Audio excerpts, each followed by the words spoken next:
Allora, buonasera a tutti. Good evening. I am Gianfranco Sorrentino. I am with my wife Paola, beautiful wife, and with my chef Vito. We run Il Gatto Pardo restaurant, the Leopard Dessertista and Mozzarella e Vino. And I am also the president of the Gruppo Italiano, a no-profit organization, really a no-profit organization.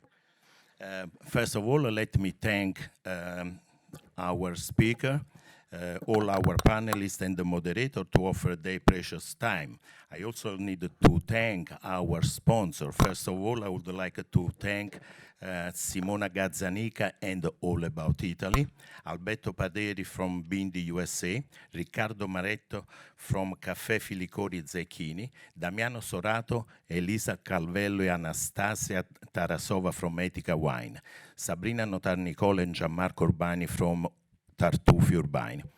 As I said, I am the president of the no-profit group, Gruppo Italiano. We promote the authentic Italian cuisine, Italian product, Italian wines, the artisanal Italian producer, and everything that is the Italian culinary culture. And I think we're doing pretty good. I think that we are. I think that we are already part of the American culture. Can you imagine your breakfast without cappuccino or espresso? Or can you imagine in New York without pizza, bolognese, mozzarella, lasagna, and yes, also the infamous chicken parm? Anyway. Gruppo Italiano was created in the 70s to help the Italian restaurants here in the United States. Of course, the problem we had in the 70s are very different from the one we have now. In the 70s, the Italian cuisine was made by Italian immigrants, second, third generation of Italians, using the local product, not the authentic product. I think that then in the 80s, and I came in that period in the United States, we had the Italian invasion. Lots of important restaurants came in New York and in the USA. I have to mention Cipriani, Bice, Palio, San Domenico, Torre di Pisa, and they brought professional people, and also they brought lots of new product and idea. That also pushed the big industry to import authentic Italian product, because finally they understood that they could make money with that. Now today the problems are quite different. The main problem that we have as Italian restaurateurs here in the United States are more or less the same problem that all the industry has. Find the skilled people to insert, to introduce in our restaurant. To bring people from Italy, professional people, is quite impossible, and especially now with this administration. So as a Gruppo Italiano, we focus to educate the students of the American Culinary Institute about Italian cuisine. We want these kids to choose to cook Italian, and we have to share with them the passion that we have for Italian cuisine. We have to teach them the real Italian ingredients, the excellence, how to treat them, how to use them. And we do that with the school. I think that the Culinary Institute here in the United States, they do an incredible job. The kids, they come out, they are very professional, motivated, and they are eager to make it. So we want to push them to choose Italian, to learn about the Italian culinary culture, and to make it. We do that doing classes with the schools. We do classes with the Food and Financial High School, and I know that we have here the professor, the teachers, and some of the students. We do that with other institute like the International Culinary Center. I am very happy to announce that starting October 4, we're going to start to work with the New York University. And we're working also with the NRA, the National Restaurant Association. We establishing a scholarship, and we're going to send students in Italy where they can stage with our best chef. They can visit a winery, they can visit a pasta maker, they can visit a cheese maker, etc. And beside that, we also do educational event like this one, like seminars. And we create this original series of roundtable called Italian Table Talks. And today we present the chapter number 5. Give me a second. Thank you. With today, the chapter 5 is Food Critic and Restaurants, a sweet and sour relationship. With this seminar, we wanted to explore the very difficult role of the food critic and this evolution. We have elevated the restaurant food critic as the final arbiters of the food culture, but then we are always very critical about them. Of course, the food critics who pen their opinion, in our case on Italian food, have a tremendous influence and on the very successful of the restaurant. Their pronouncement on dishes, menus, choices, restaurant design, services, and even its owner and chef potentially reach thousands, if not millions, of readership. And nowadays, not only in New York, but all over the world. Prestigious publications have their food section with the famous critics. Some critics gain notoriety, in some cases above noted celebrity owner and chef. Chef and restaurant may come and go, but the food critics may write for years. But who are these food critics? Especially in modern life where bloggers, food show, an avalanche of chef cookbooks, restaurant owner biography, and the like all claim a valid voice over the truth on food and restaurant. Is their powerful influence justified? What is their role today and how they see their role? What are some of the questions about the food critic that restaurateurs and general public would ask if given the opportunity? And does authenticity, food origin ingredients still have a value in the food industry? Or has innovation and creativity won the day and became the preferred new trend? How prepared are food critics in order to write about ingredients, techniques, authenticity, and the business as a whole? Have they attended culinary school, studied food production and origin? How did the food critic role evolve throughout the time, especially with the explosion of social media, when anybody and everyone with a smartphone and an Instagram account feels entitled to write reviews? So many websites pop up and shuttered as well, and are the many new bloggers just the new establishment? And should the food critic also be food educators? Should they focus not only to write about delicious food, but also about the nutrition, safety, and sustainability of the ingredients that we use? And of course, we have more. Food critics constantly challenge food makers to be better, to serve better, to use better product while keeping the price down, to abolish tipping and address the wage gap in restaurants. But if we put a populist burger or fried chicken on the menu to help the bottom line, should they understand it or condemn it? Let's be clear. To be a food critic is not easy. There is more to be a food critic than just putting pen on paper. Specific skills, learned and acquired, are essential. An appealing communication style, effectual use of words, and their creativity deployment, current ideas, clear critical analysis, a thorough knowledge of word processing and online publishing, plus social media and supportive software. In the overall view, are these skills just as important as their knowledge of food products, culinary techniques, authenticity of recipe, and their cultural origin? As we say, as a restaurateur, I would like to say that we have a plate which is very full.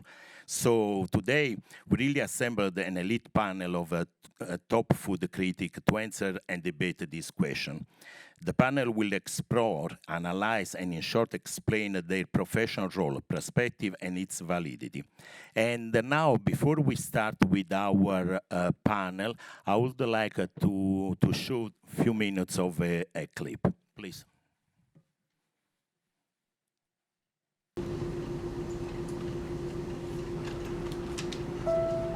The following day, his review appears. In many ways, the work of a critic is easy. We risk very little, yet enjoy a position over those who offer up their work and themselves to our judgment. We thrive on negative criticism, which is fun to write and to read. But the bitter truth we critics must face is that in the grand scheme of things, the average piece of junk is probably more meaningful than our criticism designating it so.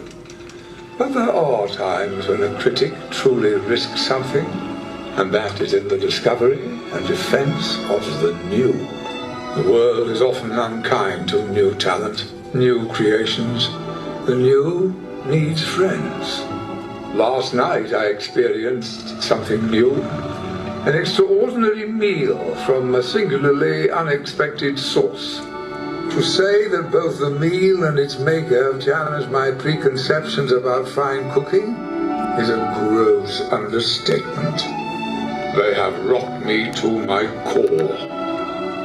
In the past, I have made no secret of my disdain for Chef Gusteau's famous motto, "Anyone can cook." But I realize only now do I truly understand what he meant. Not everyone can become a great artist, but a great artist can come from anywhere. It is difficult to imagine more humble origins than those of the genius now cooking at Gusteau's, who is, in this critic's opinion, nothing less than the finest chef in France. I will be returning to Gusteau's soon, hungry for more.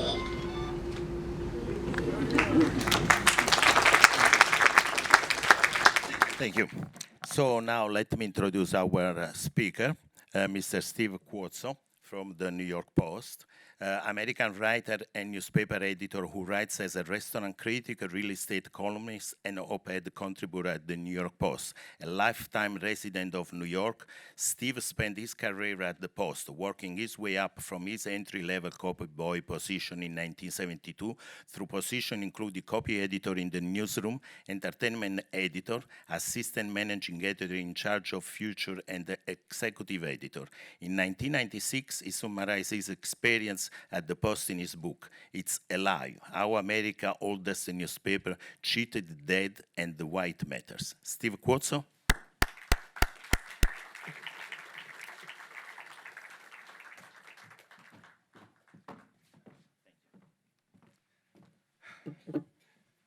Hey guys, have a bite first. Might be a long speech. I got a lot to say on a lot of subjects. I'll have to hedge my bets a few times. Some of the people might be here. You never know, right? I'm honored and thrilled that Gianfranco, owner of at least three great restaurants, and his marvelous Gruppo Italiano organization, invited me to speak tonight as part of Italian Table Talks. I'm flattered to share the evening with such a distinguished panel. Presumably, we all love Italian cuisine, and you may or not realize it, but this is a great week for us. It so happens that this week, Gianfranco just informed me, is the anniversary of the founding of the Italian Republic. I'm sure you all knew that. More important, this is the start of Italian Restaurant Week in New York, okay? Who knew, right? This is a great time to love Italian food if you live here. I've been to at least 3 wonderful new Italian restaurants in the last 6 months in Manhattan. They all opened within a few months of each other. Benno, Feroce, and Il Divo. We have more artisanal pizza in the 5 boroughs than Italy itself probably has in all its far-flung provinces. There are ovens for pizzas from every part of the old country, and you can get pizza styles from Rome, Detroit, Rhode Island, and even Canada, somewhere in New York City. Let me warn you, this might be a long speech, and I've got to pull some punches, as I mentioned, but I'm going to cover a lot of different subjects, and I hope Gianfranco doesn't mind, but a lot of what I have to say will differ from some of the comments he made in his wonderful introduction. When My bosses at the New York Post first asked me to write restaurant reviews in the end of 1998. I was naturally excited to be going head-to-head against truly great established writers such as William Grimes at the Times, and Gail Green, and several others. I was full of beans about my new role. I thought, hey, it's time to give the people an alternative to the imperious pronouncements on food and service and atmosphere that we were accustomed to in the restaurant capital of the world. My editors asked me to do this because they liked the way I wrote on other subjects, and they knew I loved to go out for dinner. So what could go wrong? There was one small problem. I had no training in the subject. I rarely cooked. I was a busboy during my high school and college years in a steakhouse on Long Island. But unlike our fabulous moderator, Mike Colameco, who also started as a busboy, I did not go on to the Culinary Institute of America, work at some of the country's best restaurants in the kitchen, or pioneer food television. So thrust into an unlikely role at a newspaper, I had to forage for puny scraps of knowledge and make them sound like I knew more about food than I actually did. I was especially passionate about Italian cuisine. As a young man, I had no idea what that really meant. I cherished my Italian ancestry. My paternal grandparents were from Naples and environs. My maternal grandma was Sicilian, my granddad from L'Aquila in Abruzzo. But while my kin certainly put love into their cooking, it was short on imagination. My childhood meals were mainly monotonous meatballs, overboiled renditions of what we called macaroni in one-note tomato sauce.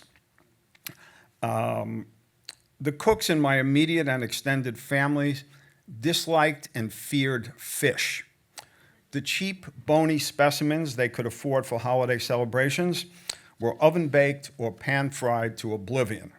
I vowed I would never again eat a smelt, a promise I have kept to myself. I first came into contact with better Italian food when I was engaged to be married in 1979. It's Jane right over here. My Jewish fiancée and her family introduced me to the best Italian restaurants in the Bronx. On paper, they had the same Italian-American menus that I grew up with. But what a difference garlic and herbs made. Calamari that didn't need a hacksaw. A delayed honeymoon trip to Italy in 1981 opened my eyes and my palate to the bounties of Rome, Verona, Venice, Florence, and the Lombardy Lake District, some of them as distinct from one another as they were from the red sauce meals back home. When I got the unlikely nod to review restaurants, I made it my mission to share my Italian epiphany. But how would I make it sound like I knew what I was talking about? I reviewed Beppe, Cesare Casella's new regional restaurant, in October of 2001. So soon after 9/11, people wanted good news anywhere they could find it. And here was a delightful addition to the city's already crowded Italian restaurant scene. But although I'd eaten my way around Florence and its environs, I felt challenged to describe Beppe's dishes in a way that didn't make me sound like a Buitoni canned ravioli eater with scant exposure to actual Italian cuisine, northern or southern. Yet, my 3-star review of Beppe confidently described Chef Casella's couscouso as, quote, a bubbling stew of shellfish and grouper simmered in a tagine with zesty tomato sauce, whole wheat couscous and chopped zucchini. If there's such a thing as Italian-Moroccan fusion, this was it, and harissa on the side drove home the point. Sounds reasonable, right? Okay. I had unexpected help. On one of my visits to Beppe, I went with a famous former newspaper restaurant reviewer who'd improbably taken a liking to my work. Cesare had no idea who I was, but he recognized her. I maintained a studied silence as he showed us the black griddles on which Testaroli, quote, starts life as a crepe, as I would write, before the noodles were, quote, quick-boiled to emerge lasagna-like. My education didn't end there. A few days before I filed my review, I was surprised to receive a letter in the mail from Cesare. Too late, I realized that although the envelope was inexplicably addressed to me at the Post, the note inside was meant for someone else, the then critic at a different publication. Unable to contain my curiosity, I saw that Cesare was grumpy over that critic's poor review of Beppe. He said it betrayed ignorance of Italian regional styles. But the letter made me an instant authority on Italian regional styles. So I was able to write like an expert about the spare ribs from Italy's Maremma cowboy country. From that point on, the Italian chefs and owners that I encountered seemed to treat me with great respect. Of course, I would learn a great deal more about Italian cuisine without cheating in the years ahead. I bring that story up because, yes, folks, a lot of hocus pocus went on with old school restaurant reviews, and it does still. Even the most honest critics are human, fallible, and prone to outside influences. Some betray silent grudges in write-ups that are just a little harsher than they need to be. Others go overboard to be kind, thanks to friendships with a chef, an owner, or even a publicist. Or if three critics had already loved or hated a certain new restaurant, you could count on the fourth to come up with a contrary view, just to show that he or she or I wasn't just following the pack. Many of these issues seem quaint to me now because I fear that traditional restaurant criticism, rooted in years of travel and study and tasting, might be a dying craft. At the very least, it's evolving. Passion can matter or count for more than rote learning. Many brilliant reviewers have surprisingly little background in food. The great Frank Bruni was a city-side reporter at the New York Post before he moved on to the Times, around 1990, I think. He covered politics for the Times, and he served as their Rome bureau chief. Yet after he was surprisingly named their restaurant critic in 2004, he not only did the beat proud, he brought the institution into the modern age with a blog that married serious restaurant writing with the digital era. That was the old Diners Journal online for the Times, and I wish they still had it. The critic's job has changed in many ways. The Times, New York Magazine, Eater.com, and a very few others still carry reviews by critics who pay for their meals. But anonymity has long been a joke. Adam Platt dropped the charade years ago. Other reviewers aren't nearly as anonymous as they want us to believe. I still reserved under fake names and used credit cards in fake names when I popped into the new Kobe Club Steakhouse in 2007. Managers immediately greeted me, "Welcome, Mr. Cuso." One of them excitedly said, "Hey, Frank Bruni's at the next table." The warm welcomes did their place no particular good. Both Frank and I ridiculed it on the same day a week or two later. There are fewer traditional critics working today. The New York Observer and the Daily News dropped theirs years ago. I haven't filed old-fashioned reviews with stars on top for several years. I do write reviews, but without stars, depending on, mainly for places that I either love extremely or hate extremely. Why no more stars in traditional reviews? We believe there's a good reason. Today's younger diners don't care a fig about them. I'd written don't care a Tuscan fig, but I think that's silly. Okay, most new restaurants today are not about fine dining, even the ones from major chefs like Jean-Georges von Gerichten and so many others, or even about dining, but partying. They're about partying. Instagram and the rest of the internet influences customers a lot more than the judgments of actual critics, many of whom are men and in their mid to late 60s. Customers in their 20s and 30s, even some in their 40s, have different standards of judging a dining scene that's characterized by communal tables, subway tunnel noise levels, and all our dishes are meant to be shared. The rise of the Zagat survey, which of course started in the 70s but really gained traction maybe 10 years later, the launch of the Michelin Guide in New York, that was around 05, 06, and of course the rising cloud of Eater.com and Grubstreet.com nibbled away at critics' clout. The Food Channel let celebrity chefs leapfrog over reviews, the same way that TV commercials and direct marketing made theater criticism almost moot in affecting the box office. Restaurant lovers today awake to a cacophony of voices and pictures the instant we turn on our iPhones. A few Instagram shots of silly $15 ice cream sodas had people line up on the sidewalk for a half hour in near zero weather at a place called Black Tap a few years ago. Even the reviews in the New York Times carry less weight than they once did. The myth persists that a bad Times review can kill a restaurant. That hasn't been true probably for 30 years. What do the Manhattan restaurants, I list about 7 or 8 here, what do these Manhattan restaurants have in common? Capo Massa, Ninja, Amaranth, Nello, Mercer Kitchen, Dadong, and Bluebird. What do they have in common? They all had 0-star reviews in the Times. They're all still open, and all but 2 of those are thriving. We won't say which, but they're all open. The decline of carefully wrought reviews in favor of the instant omniscience of Yelp, Instagram, and their like is welcome in some ways. Why should a single writer have the power to ruin an eatery whose owners spent a fortune to open it, and where dozens of hardworking employees could lose their jobs? I always thought there was something suspect about the whole premise of a restaurant review. What are they? For starters, a learned lesson in a cuisine or a cooking style for those less well-traveled? Are they a consumer service? Is it a vicarious experience? Some of the best reviews are vicarious experiences, make you feel like you're there.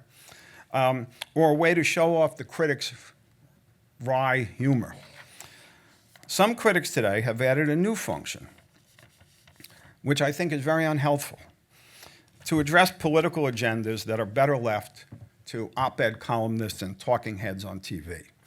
The young new reviewer for the San Francisco Chronicle, Salil Ho, obsesses over such issues as cultural appropriation and vows never to describe anything delicious as addictive, lest it offend people with, quote, real-life addiction.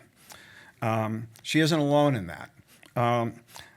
Yet, at the same time that some food writers call out the least perceived offense to presumed ethnic or national or racial sensitivities, Ho won't even use the word ethnic either.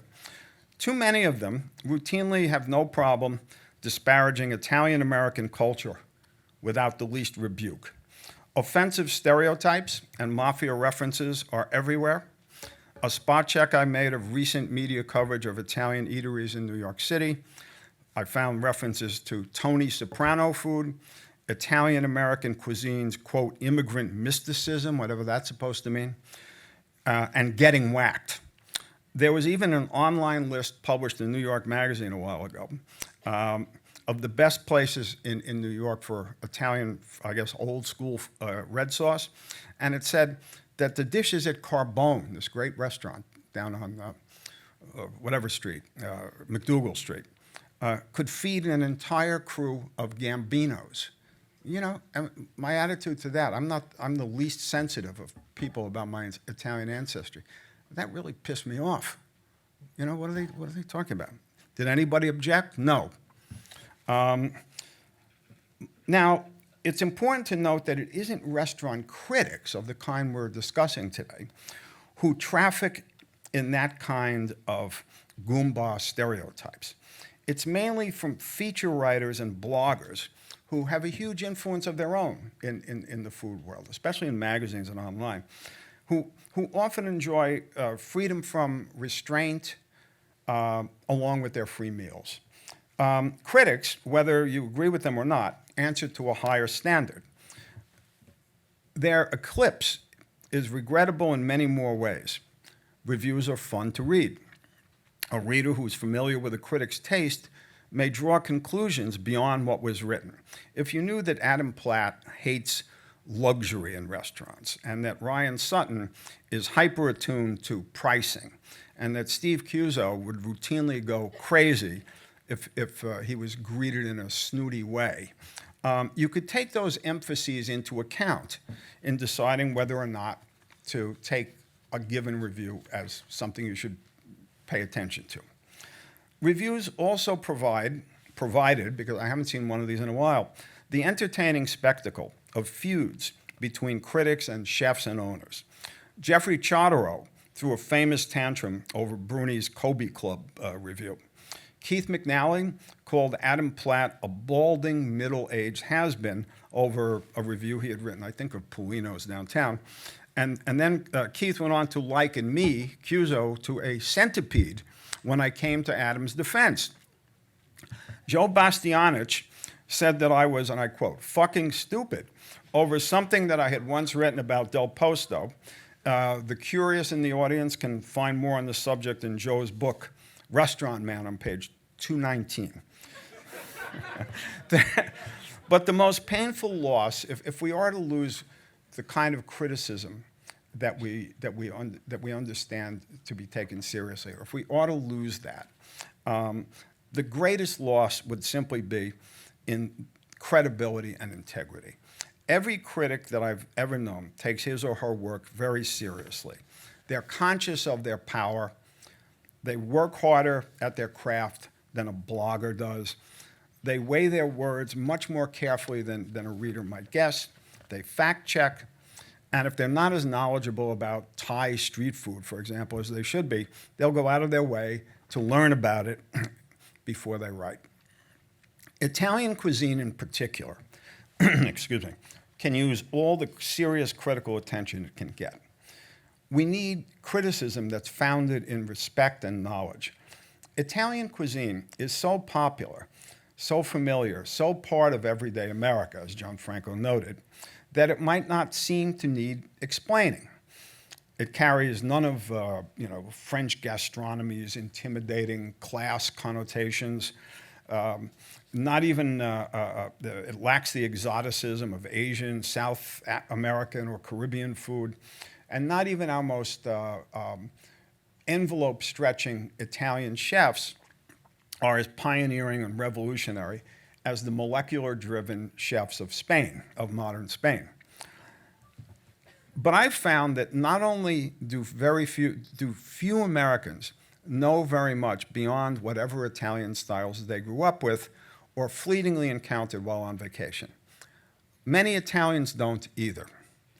Although there's certainly a continuity to all Italian cookery, I believe it varies more than is ordinarily acknowledged in a country that, after all, not a big country, but it does stretch from the Alpine Alps nearly to North Africa, with all their influences. The bedrock of Italian cuisine is not a particular ingredient, but the loving embrace of the raw materials that are available locally and in the right season. Yet this laudable approach, which produces some of the world's greatest food, has its shortcomings. I find that even some real Italians are so wedded to their local ways that they regard anything over the next hill as not really Italian.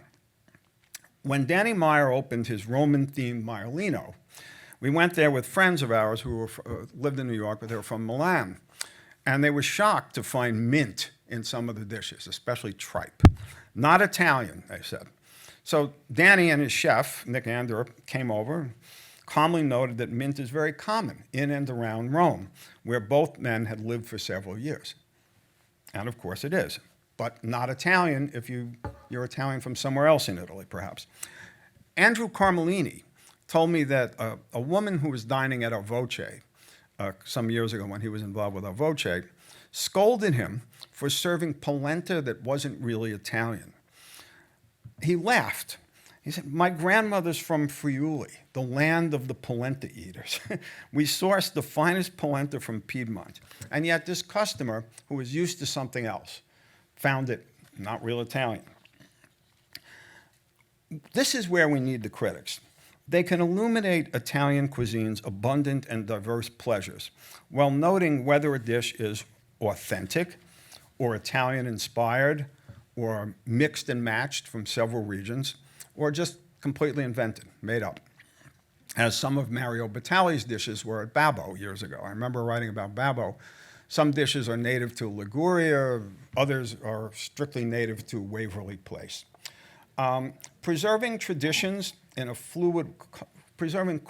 traditions in a world where people move around constantly, all the barriers are coming down, is important whether in Mexico's Oaxaca, or in any part of Italy. But too many chefs, writers, and certainly publicists are hung up on authenticity at the expense of greatness. The kinds of creative departures from textbooks that are celebrated in French and Japanese kitchens are often regarded as blasphemy in Italian ones.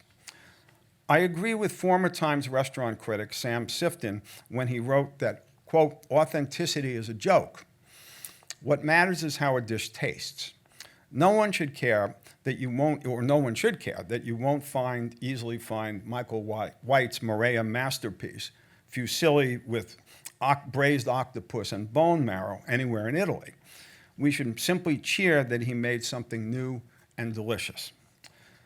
This is especially important given the growing popularity, of so-called interpretive Italian dishes of the kind pioneered by chefs such as White, Batali in pre-scandal days, and Fabio Trabocchi.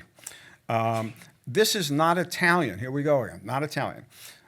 This is not Italian, my Apulia-born friend said of Trabocchi's lasagna with chanterelle mushrooms at the old Fiamma. It was Italian, but your definition needed to include a recipe from 18th century Venice, which Fabio had come up with and executed and fully realized. I wish he was in New York. He's in Washington now. To share such distinctions for readers requires more than the common babble that you see on blogs, which typically runs to, hey, you know, my girlfriend's ravioli were amazing. And it's always in capital letters. You never see the word amazing not in capital letters. Serious restaurant critics, although fewer and perhaps less cloudful than in the past, fortunately are still with us. Let them glorify the Italian brand. Let's hope they'll still be with us long enough for the Yelpers to grow up and discover that good writing can be as satisfying as good eating. Thank you.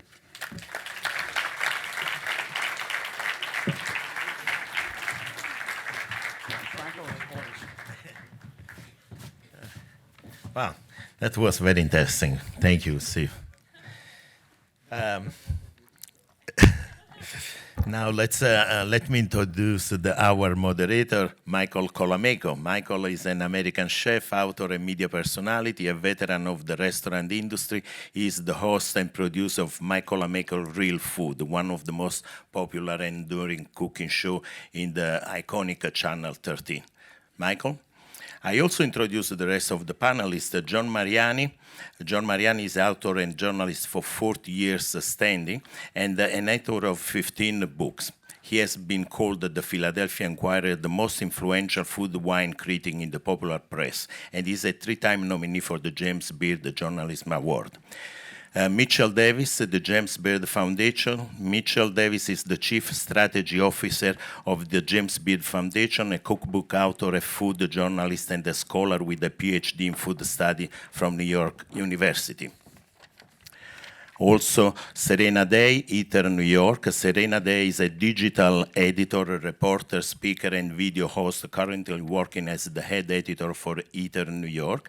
And Khushbu Shah, Thrillist, based in Brooklyn. Shah spent her first few years freelancing, writing pieces about the national and international food scene for JQ, Bon Appetit, and Eater. She's now the senior food future editor at Thrillist. Thank you.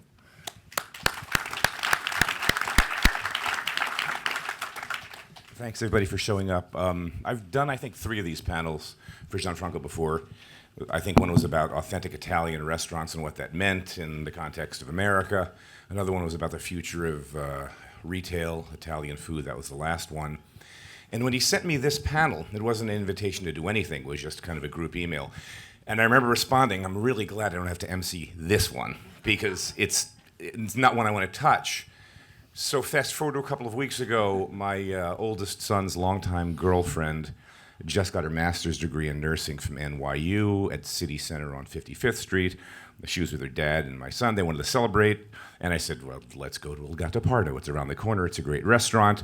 We sit down for lunch, and Gianfranco comes in the middle of lunch, and we talk. We hug each other. Hey, how you doing? He says, you know, that panel, I don't really have a moderator. And I said, Gianfranco, I'm traveling. I'm filming. I'm literally coming back the night before. And I said, yes. So I'm here, and I'm on Vapors. Yesterday was one of those days we were filming all throughout Israel for 10 days.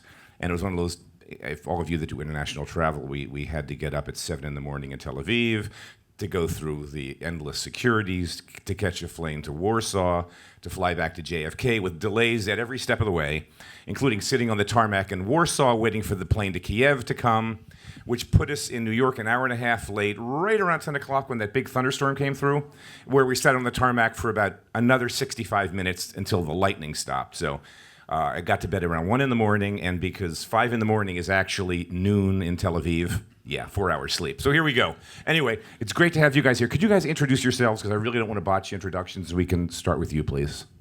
Yes, hello. My name is Serena Dye. I am the editor of Eater New York.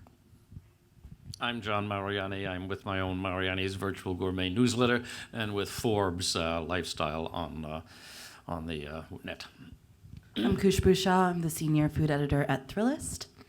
Mitchell Davis. I think, Mike, your journey from Tel Aviv to Warsaw with the plane from Kiev replicates my great-grandparents' trip to Jersey. Trust me. The Poland reference on the way, there's a lot of, whatever. And I'm the chief strategy officer of the Beard Foundation. And the thing to note is my doctoral dissertation, I'm probably the only person who's written 500-page dissertation on restaurant reviewing. So that's partly why I'm here. Why aren't you sitting there? Because I have a few things to say. So somebody mentioned, I think it was Steve in the intro, so I started cooking as a kid by default. I was Italian-American kid. You had to get a job, so 13 busboy, cooked my way through junior high school, and a very brief attempt at college. Decided I had to get serious, went to the CIA, and came here to New York in 1982 because Philadelphia had no restaurants outside of Lebec Fin at that time. It's gotten a lot better now. Was lucky enough to land some great jobs, but I remember coming to the city and knowing really nothing about it, and trying to be a student of New York. And back then, the New York Times food section, or dining section as it might have been called, was a Wednesday edition, not a Friday edition. So all of us in the industry used to, Tuesday night at midnight, buy the paper to see who got reviewed. And I just remember at that time, like a snapshot, 1980s, you had Mimi Sheraton writing, which was pretty amazing. She was a pioneer. She was a real ceiling breaker. She had to fight for that job. Craig Claiborne had been the previous critic. She was writing for the women's section of the Times, which back then meant things like flower design, crocheting, and maybe how to make a tuna casserole. And to go from that to the food critic was huge. She took a lot of convincing for the brass up top of the Times to let her do it. At the same time, Gail Green was writing for New York Magazine, a pioneer in a whole different way. And these were two women that really had this hegemonic effect on the New York restaurant scene. That was a long time ago. Criticism now has changed a lot. So I thought I'd just throw out a general question to anybody here that wants to answer it. Where is restaurant criticism today? Because it's just all over the place. I mean, you're an eater. Can I throw this at you? Because you guys have done a great job. I hate to put you on the spot because you weren't picking up your mic. But Eater's funny. I remember when Eater first launched, and it was like, it was like the mid-aughts, like 04, 05, and Grub Street had just launched at that time. I knew Ozerski, we'd hang out. And Eater was kind of like a gossip page. It was sort of like what happened last night at some restaurant, who dropped a plate, who was doing drugs in the bathroom, and there was something called Death Watch, which was the restaurants are going to go out of business soon. After Vox picked it up, it just seemed to have a lot more money behind it, got a lot more serious, and it went from when you first started, you didn't have critics on purpose. It was not designed to be that. And now you've got three that are great. So just where you think criticism is these days, because it is all over the place, as Steve was alluding to. Eater has changed a lot. Actually, at the beginning of Eater, we could not post any food photos to this. Even when I started, there was a rule that you couldn't have food photos on the site. The idea was that even then there were a lot of blogs writing about food, and it would just be like really, really crappy photos of food, and just saying, oh, here's what kind of like the early days of user-based reviewing. So the idea is everything surrounding restaurants. The whole idea that Eater takes restaurants very seriously as a culture, as a business, and also just as entertainment within the city.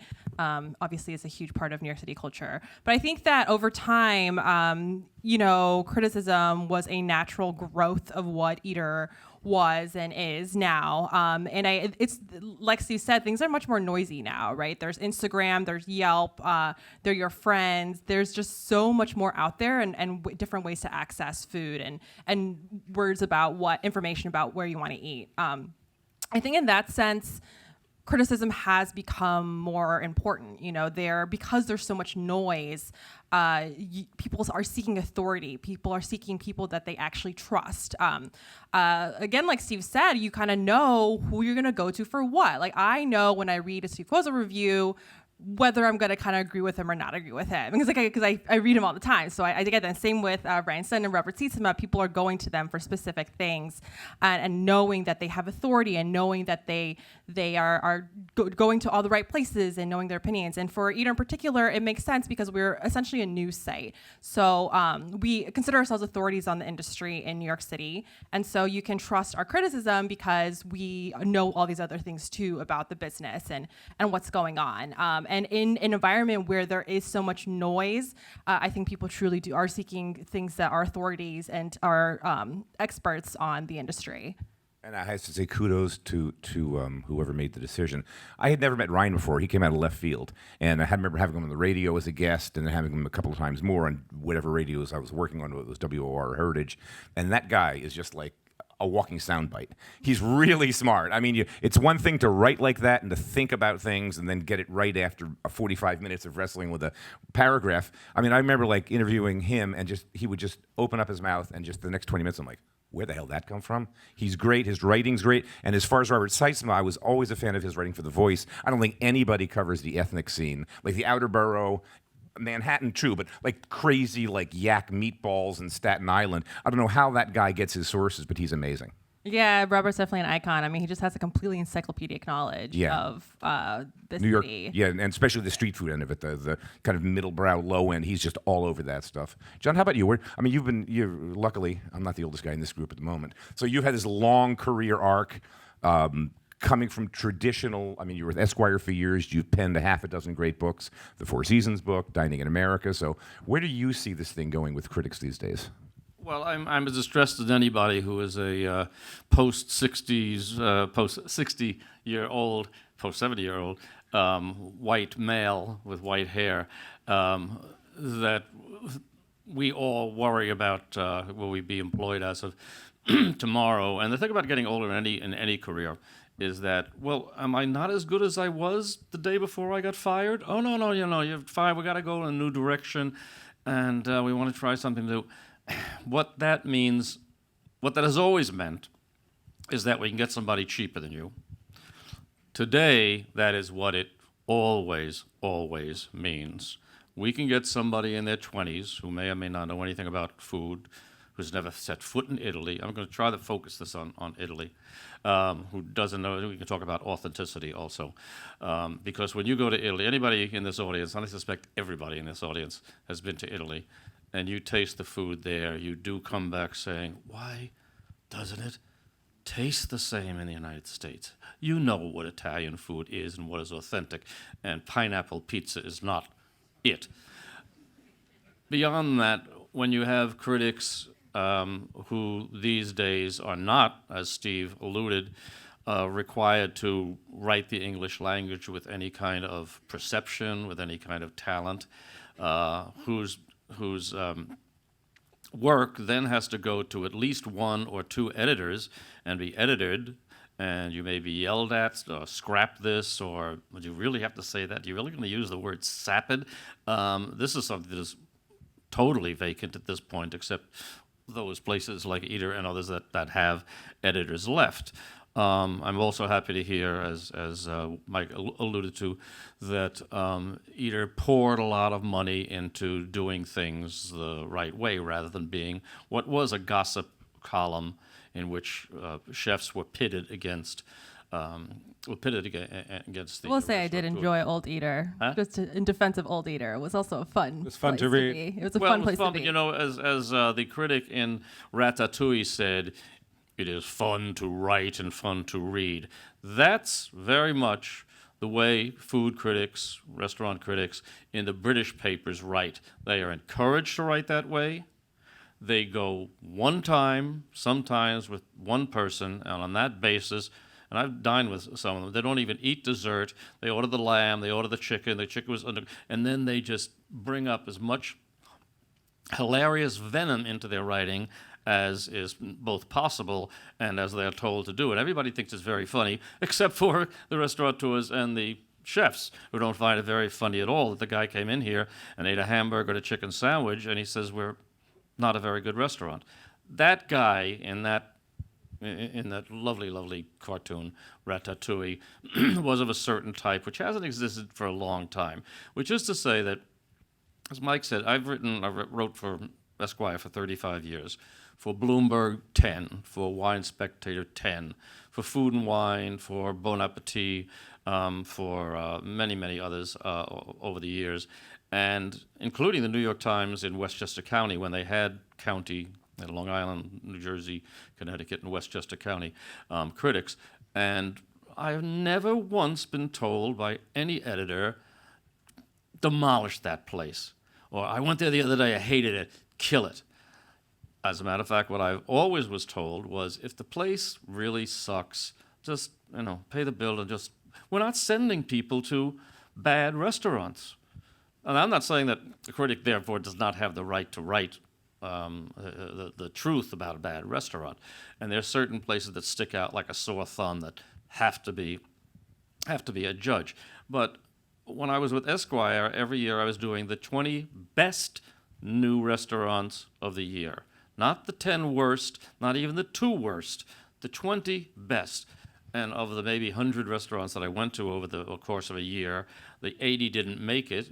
That didn't make it, I never wrote a word about it. And those were the ones that savaged me. The ones that didn't make it. They make up stories and call in the old eater and, and so forth. But it was always about the best, not the worst and not the not very good. So things have changed these days because, as I said, a lot of people who are writing now haven't got much experience and don't do the kind of homework that Steve alluded to, and maybe take somebody who is an authority, as I have too. If I go to a Thai restaurant, I might go with a Thai or a Mexican to a Mexican restaurant. And these days, there's not a heck of a lot of that around, and there's not a heck of a lot of money to back it up. And especially with Italian restaurants, because non-Italian chefs, and Danny Meyer is not Italian, but did spend several years working in Italy, so he knows Italian food. But a lot of non-Italian chefs just say, I'm opening up a sushi restaurant. What do you know about sushi? Well, nothing. What's to sushi? I'm opening up an Italian restaurant with pizza. Did you ever study pizza in Italy? You ever eat in Naples? No, but what's the big deal about making Italian food? These guys never open French restaurants. Oh, no. But they open Italian restaurants willy-nilly. So they have to be held to task, and that's where we are today, as far as I see it. Let's switch generations and genders, and I would love to hear your opinions here. I think of a lot for being quiet and. I think of a lot of what you said very kindly is bullshit, quite frankly. If anything, it applies more to chefs these days. They just go on vacation to Thailand. They have no experience in the cuisine, really. And all of a sudden, they're opening a Thai restaurant. And then the next year, they go on vacation to Mexico or India. And all of a sudden, they have a Mexican restaurant, an Indian restaurant. And I don't think it's fair to say that all these critics aren't putting in the work. If in fact, you know, Steve mentioned Soleil. Soleil is one of the few critics that's actually worked in kitchens and like run a restaurant. You know, the biggest criticism of critics across any subject is that they're not the people that have done the work themselves, right? And now we're getting critics that have done that. Tejal Rao at the New York Times has also worked, you know, as a chef or as a cook in kitchens. I have never met anyone more diligent than Tejal when it comes to making sure that she gets stuff right. I've never met anyone who studies more, who goes deeper, who will visit 5, 6, 7 times, talk to everyone she possibly can before she writes something. Most critics today, I think, are also still focused on trying to be as positive as possible. Every once in a while, they'll pan something, but they like never go out of their way to do it. I used to work at Eater also, like having conversations with Ryan. He never had fun completely just dunking on a restaurant because he knew that it was like affecting someone's business. Same with Pete Wells. He tries to file, you know, positive stuff. And there's so many restaurants that they've eaten at that they've just left off because like it's just not even worth kind of crushing a mom and pop, you know, type restaurant with these negative reviews. I think if anything today, critics are more thoughtful than they were in the past. They're more aware. They're expanding the types of restaurants they're, you know, considering worthy of criticism, which I think is really nice to see. It's not, you know, and by, I mean, expanding that, I mean, not just by diversity of like the kind of food and who's making it, but also price point, also geography. You know, you see in New York, Pete Wells getting to Queens, getting to Staten Island, getting to the Bronx and reviewing an Albanian restaurant. You know, that wasn't happening 20, 30 years ago. I used to get bored with restaurant criticism, quite frankly, as someone who just never could see myself in any of it. And it's nice to see people criticizing the food as it actually properly looks today. Yeah. Thank you. Mitchell? Hi. Hi. I think we are having a conversation that is really symptomatic of the time we're in, and I think we are living in a time of what I call radical transparency, where, you know, you could argue the pluses and minuses of our cell phones, which I admit to be addicted to in the sense that that word means, and we find ourselves calling bullshit in the larger category, in the more general sense, to a lot of what happened before. I mean, I laugh when people say critics no longer know are trained or know anything about food, when Craig Claiborne, held to be sort of the person who created the genre of American food criticism, as much as it exists or has ever existed, writes in his memoir that before he became the critic of the New York Times, he could count on one hand the number of times he'd eaten in a restaurant. So we presume that something was better, we knew something then, or something was different at that time. And yes, he went to hotel school at Lausanne. I went, you know, that doesn't really mean anything, nor does bringing, as we learned, bringing an Italian to dinner with you who doesn't know that in Rome they use mint and in Tuscany they use nipitella, and in these, you know, so the ways that we make up for these things, I think, are stories we tell ourselves. And I'm an avid believer in the quality of what happens on the plate and the experience of the diner and the way that one feels in a restaurant. And I couldn't care less if food is authentic Italian in an Italian way. I've lived many years in Italy. I love Italy. I actually don't think New Yorkers want an authentic Italian restaurant, quite frankly. And when you take them to one that reminds you so much of that place you loved on the outskirts of Milan, they're like, why is this so ugly? Why is the lighting bad? Why is there a television there? Why do they only have the same 5 pastas that they ever had? The notion that there's some search for an authentic experience against which to judge also sort of insults me a little bit, because in Italy food has changed also, and if you don't change, you die, really. And so to me, when I look at the authenticity of an experience, I think it has to be viewed within the context of the experience itself, the intention of the cooks, whether or not they've ever been to Italy. And I agree that the food there is different, but I've had some amazing pizza in Japan. I don't know if they've ever been to Italy. I don't care if they've ever been to Italy. The thing that I'm eating, the passion with which they make it, and the authenticity of the experience meant to please me, I think is whole in that way.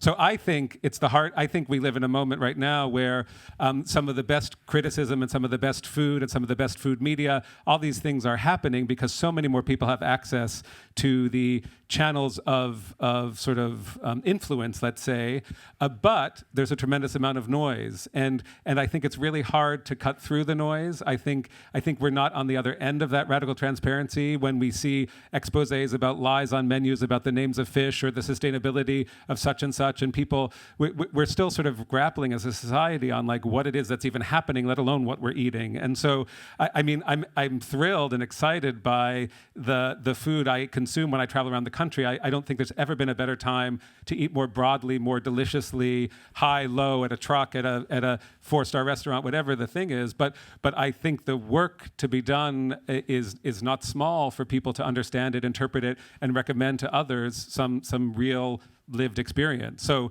I'm both excited and a little bit petrified about how we grapple with so much to consider in this time when we have access to so much information and so many places to go and to enjoy.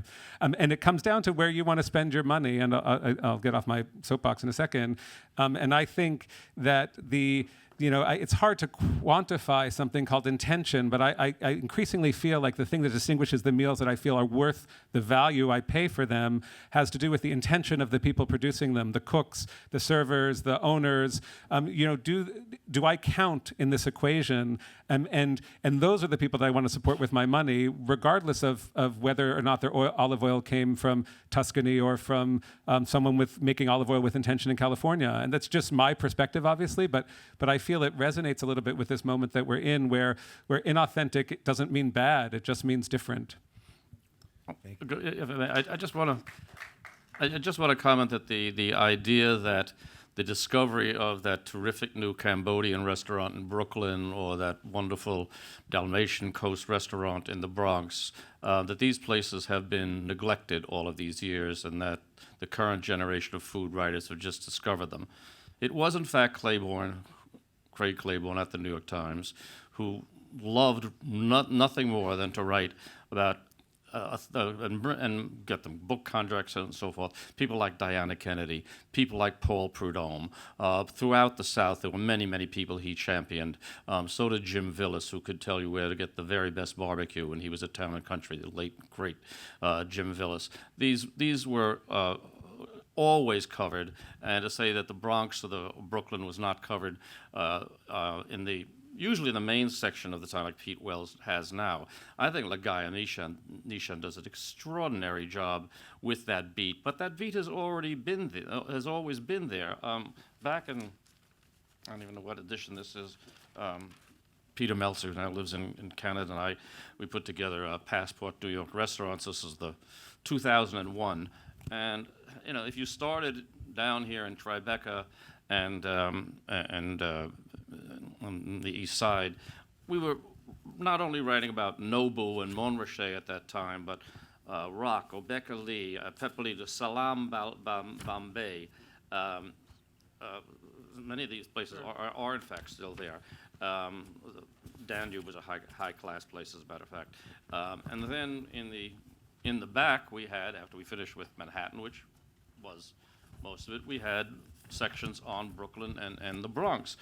Talk about places like Mario's in the Bronx and pizzerias in Brooklyn and so forth. So that has not really been neglected. That there's more of those places now because those ethnic neighborhoods have grown exponentially in Queens and Astoria is all the better for all of us, but it was never neglected. I want to back you up because actually Claiborne wrote his guide to dining in New York before there were feature reviews, which were Chinatown. He went everywhere, and they started in 1956. Actually, he came to the paper in 1954, and then was food editor in 1957, a critic, and they're amazing to read because he is educating for a New York Times reader who hasn't a clue what to do with a pair of chopsticks or where to go in those places. Plus, the Underground Gourmet at New York Magazine started back in the late 60s, and the Underground Gourmet was a funky title of the late 60s for covering the Cambodian restaurants, the Brazilian restaurants, and everything else. And Mimi Sheraton did a great job, too. Mimi was real. Mimi would do Chinatown, do Korean. I mean, at a time when everyone else was just thinking French and Italian, she was a real pioneer in that.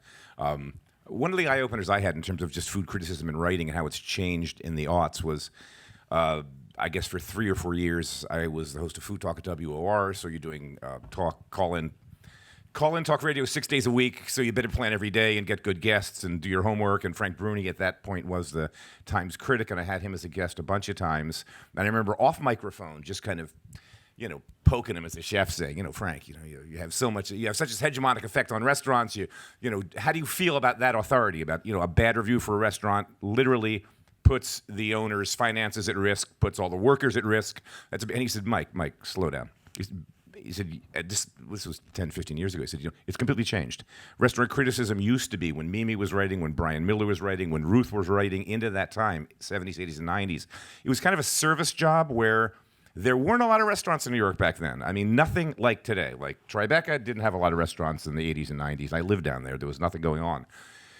Lower East Side, East Village, dead. Brooklyn, forget about it, right? So Frank Bruni's point to me was, look, I'm writing a digital review that's being read by a lot of people that don't live in New York, and I'm writing really something that I want to be entertaining to read to an audience that probably will never eat at these restaurants. So it's not so much me being that guy that Mimi was, saying, hey, if you're going to spend $100 on Friday night once or twice a month, this is what I recommend. I'm writing entertainment pieces that I want to have a global audience, and I think that's been a big change in food writing too, is the audience is changing. I also want to just defending the younger generation of everything. Having worked in kitchens since I was a kid, 70s, 80s, into the 90s, mostly in this town, the restaurant scene in New York has just never been better. I mean, the diversity of the restaurants we're getting, the quality of chefs coming up. Brooklyn on its own could stand alone as a city against San Francisco, against Philadelphia. It's just astonishing. And Brooklyn used to be like the Outer Borough Bridge and Tunnel place. Like, nobody wanted to be in Brooklyn or do restaurants there. And now I'd argue it's one of the best restaurant scenes. And the kids I see eating at these restaurants have such a knowledge of wine and food. It's, we were going out to clubs and drinking Jaeger shots or something when I was their age, and they're fucking dialed in on food like I've never seen before. So kudos to the younger generation. I'm not one of those older guys that thinks that it was better in my day. It wasn't. The ingredients we were working with pretty much sucked compared to what we're doing today. I mean, it was. We were working off a Cisco truck. We were working off the Baldor truck. We didn't have farmers markets. I mean, what kids can play with, what chefs can play with in kitchens now is 100 times better than I ever had. But speaking of crazy reviews and something I hate, what I just love to get somebody else to talk about, like, Yelp drives me nuts as a concept, because Yelp is this big gorilla. I can't tell you how many, I travel a lot and I'm with people and we'll be somewhere and they'll look on their phone for a Yelp review, and college educated, Ivy League, they write, and a what review? What? What's your take on Yelp? Yelp for restaurants, it's very complicated. Well, on a whole bunch of levels to how they do business. I mean, yes. I still use it for nail salons and dry cleaners and who's fixing my shoes, but I just go to Eater for all my restaurant stuff. I mean, it's funny. I think there are certain, I live in Park Slope, which I think has mostly pretty bad restaurants. And I specifically don't trust Yelp in my neighborhood too. I think Yelp is still such a useful tool for so many people. And I think that we would all be lying if we said we never used Yelp for anything in the restaurant world. It's a great resource to, New York City is so big and there are so many restaurants opening all the time. It's a great resource to see what restaurants are opening that maybe you're not seeing already, because there are already people on the ground just going to the restaurants. And yeah, you have to take all of that information with a grain of salt. You have to become a very avid, if you are someone who reads Yelp a lot, you have to become an avid interpreter of Yelp, right? So if you see a review that for a certain kind of restaurant that maybe they didn't like the service, well, maybe you see that the way they wrote it is they're being maybe a little insensitive to a language barrier. And so, okay, I'm going to ignore that review. Or if you see a review for a restaurant where it's clear that everyone who's Yelping this restaurant is an out-of-towner. You're like, maybe I don't want to trust every non-New Yorker for this restaurant. So, I mean, the problem is who has the time, right? Besides an actual person working in restaurants, or maybe it's your restaurant. You kind of have to figure it out, because Yelp at the end of the day is still extremely important to restaurateurs and owners to respond and to engage with it, or you can ignore it, but I think it does have an impact on business because so many people use it. So, I mean, I feel very complicated about Yelp. I think that they usability wise, they have done a great job of making sure that it is usable for the average human. And I think that's something that a lot of restaurants can learn from. I think it's something that media can learn from. A huge problem with media is that a lot of places don't care about the usability of their site. If you can't use the site, then how do you expect anyone to visit you and take you seriously? I think that I really love what I do, but a huge thing I love about working at Vox is that we have this huge product team. And so you see our maps, they created those for Eater. And so the back end of that is extremely beautiful and it's very easy to use. And they're all the time on, is this mobile friendly? I think about that every time I do a map, every time we do a guide. The reason we put photos in certain places or poll quotes is because people are mostly reading these things on their phone. Like you're in Soho, you're saying, what are the best restaurants in Soho? A map pulls up, you're gonna wanna see a map so you can see what's closest to you. So that's another thing we can just take for Yelp is that usability is amazing. You can search for anything, anywhere, in a specific thing. And if someone mentions the word tacos in their review, it's gonna come up near you. So it's definitely a complicated thing that you have to take with a grain of salt, but a lot of things we can learn from that platform. I will say it's always worth clicking on the profile of the person who wrote the review, because either if someone has written too few reviews or too many reviews, they're like instantly worth discarding. Like either they have some sort of thing against the restaurant, they got bad service, they didn't get treated the way they wanted to the one time, so they wrote it out of anger, or they're the people that think they are food writers, the people who submit writing samples to me, their Yelp reviews as writing samples, and the people that like sort of want to be the professionals but haven't quite figured out how to do that. It's the people that sort of, review just in the middle that maybe is a little more trustworthy. What's also interesting is the politicization of Yelp. Like when a restaurant does something like bad or good, their Yelp page is one of the first to tank or get like a bunch of reviews. Like, so Yelp has some processes in place to kind of, get rid of those, but they often don't catch them fast enough. So, say a bakery does something anti-LGBTQ, a bunch of people will go tank that bakery's Yelp reviews. I mean, maybe don't go to that place anyways if they're going to make these kinds of headlines, but it's very interesting to sort of watch out for a lot of those sort of false flag or like fake reviews too. It's only going to get worse. I got this one. It could be from Eater. I'm not sure. Google is launching a pair of interrelated features designed to make it easier to pick what you want to eat at restaurants. It allows you to point your phone's camera at a restaurant's menu to see user reviews and photographs of the dishes. Wow.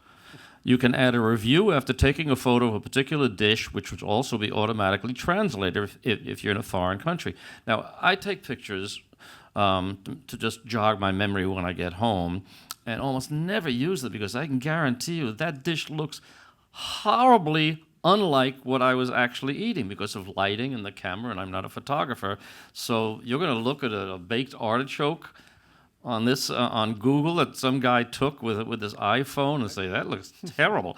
It's only going to get worse. The alternative. Sorry. No. The alternative is that you don't see a photo at all. So I think a lot of times I'm in a new place where there isn't an Eater or there isn't a New York Times, and the place doesn't have resources for professional food photography or reviews. And so, I mean, in that case, Google is extremely useful. Those user-based reviews are extremely useful. Yelp is not more useful than in a place where you have never been and there's no small-town newspaper. Right. Which is almost every small town. Which is basically everywhere. But I would say, I mean, and this is true to me of Yelp or Google or even Zagat in some way, which is, and I'm sure we might all feel this, I don't really care what everyone thinks. So that the notion, I've always, and I say that I've been at the Beer Foundation for I'm in my 26th year, let's say, and I've judged tons of food contests or food things, and there's often a People's Choice Award, and not once in my life has the People's Choice winner ever been the same as the experts winner. And I could get into a long conversation about sort of French structuralism and class and all sorts of things about why that might be so, but I feel like I want, just like everybody, and we heard this even in Steve's piece, you want to know who's telling you something. I want to know something about who's telling me. So if they like it and I hate everything they like, I know I might hate it, or whatever the consistency is. And I think that's one of the challenges. So reading the profile of the person, I think, is really important. If this is some partner in some British law firm, I know a lot of those. I don't want to go there. I'm not buying those wines, And so I'm looking for something different. And I think we haven't really found the ultimate curation mechanism for us, although everyone's working on it. I know the sort of algorithm at the bottom of your Amazon page that says, oh, if you like this, you like that. And if you're like me, you're resistant to that because you think you are unique and no one could really ever write that equation. But of course you're not, and things do add up. And the one other small thing I'll say because of the audience and our hosts, I just got a press release that Antico Vinayo, which is the most, I think it's the highest rated food thing on TripAdvisor. And you know that because when you go to Florence, you can't walk across the street for the crowds who are waiting to get the panini at this little place, which is now no longer little because they've taken up all the panino shops, which were exactly the same and delicious and lovely with the same focaccia and the same prosciutto and everything, the slumeria. And now it's doing a pop-up in New York because it's so popular. And I don't think that makes it bad. I don't think it makes it good, really. But I do think there's a phenomenon there that we can't really deny these days. And it speaks a little bit to both the quality of what they do, the way that we are processing information, how people want to be part of something or not of something else. And I think ultimately the sort of enthusiasm for food and experiences is a good thing. And we're going to figure out how to get the information we need out of our media that is also in a state of flux. And I must say, the whole Yelp thing, like you think in 1979, Tim and Nina Zagat, Upper East Side lawyers, coming up with this idea of crowdsourcing restaurant reviews is kind of brilliant. I mean, it prestaged what we're talking about by decades. It is, but if the most popular place is the place that you want to go, then we should all be eating at McDonald's, which continues to be the most popular place, except for maybe Chick-fil-A. Like Taco Bell. Oh, I don't think, is that up there? It's up there. So the serve now you can get wine, so we should go there. Maybe afterwards. It's right on the corner. The only real problem with the Zagat, well, there are many problems. There's a lot of problems with Zagat, especially in the early days. It was manipulated. I mean, does it even crazy. exist? It was bought. Yeah, it was bought by Google, then sold to the Infatuation a couple of years ago. But that if you look through, flip to any page in Zagat in any of their guides, St. Louis or Chicago or New York, and almost every single restaurant on the page has 20 points and more. Now, this could be a burrito place, or this could be a restaurant Danielle. There's almost nothing that gets below 18, 19 points, and if you look at what that means very good. So of what use to it is to anybody if everything is going to get an Oscar? It fits in your jacket pocket. And it's got phone numbers and addresses. I don't know. It was always a utilitarian. Yeah, that's the exact design. I know exactly what you're saying, John, but I do think one of our modern challenges is that we need Oscars for tacos, and we need Oscars for fine French restaurants these days, and we need Oscars of some kind for everything in the middle. And it makes it really hard to compare. But I think the validation of the Oscar, if you will, isn't just about quality, unfortunately. It's about what people are willing to pay, how people are able to succeed and what they're doing. And we live in a moment of such disparity of income and wealth that only the things that get Oscars get the sort of rewards and money that come with them. And I feel like one way to support all of the types of food in a different way from what Craig Claiborne was writing about 50 years ago when he went to Chinatown is to find a way to elevate and make accessible all of these different foods to the same kind of opportunity that other cuisines have. When Italians first moved to this country, that was like eating in Chinatown. Little Italy was like Chinatown. And so something changed, and we can all argue all of the socioeconomic political reasons of that change, but other cultures, other cuisines, the reason Soleil is not using the word ethnic is because there comes with that a value system that limits or at least puts that limits where those things can go. And I think finding a way, and I don't know that we have it by giving everyone an Oscar, but finding a way to validate all of those things, it isn't just about the quality of what we're eating, but about the quality of the lives those people get to have and the sort of potential and prospect that America stands for in this very tense time. So, I mean, I don't know that I want to read my review or have dinner with all of the politics, but I don't know how you can avoid it anymore, honestly, in this moment of radical transparency. Yeah, I think the one thing that we all will agree with, though, is like the Yelp elite people and like the Instagrammers. Like that's more, I think, the issue today, the people that show up, these influencers, and they actually do have a lot of influence, though. It's really crazy. Like the number, I think they've really changed how so many restaurants function and model. Innovation is at a different premium these days. A lot of like, Democratizing it.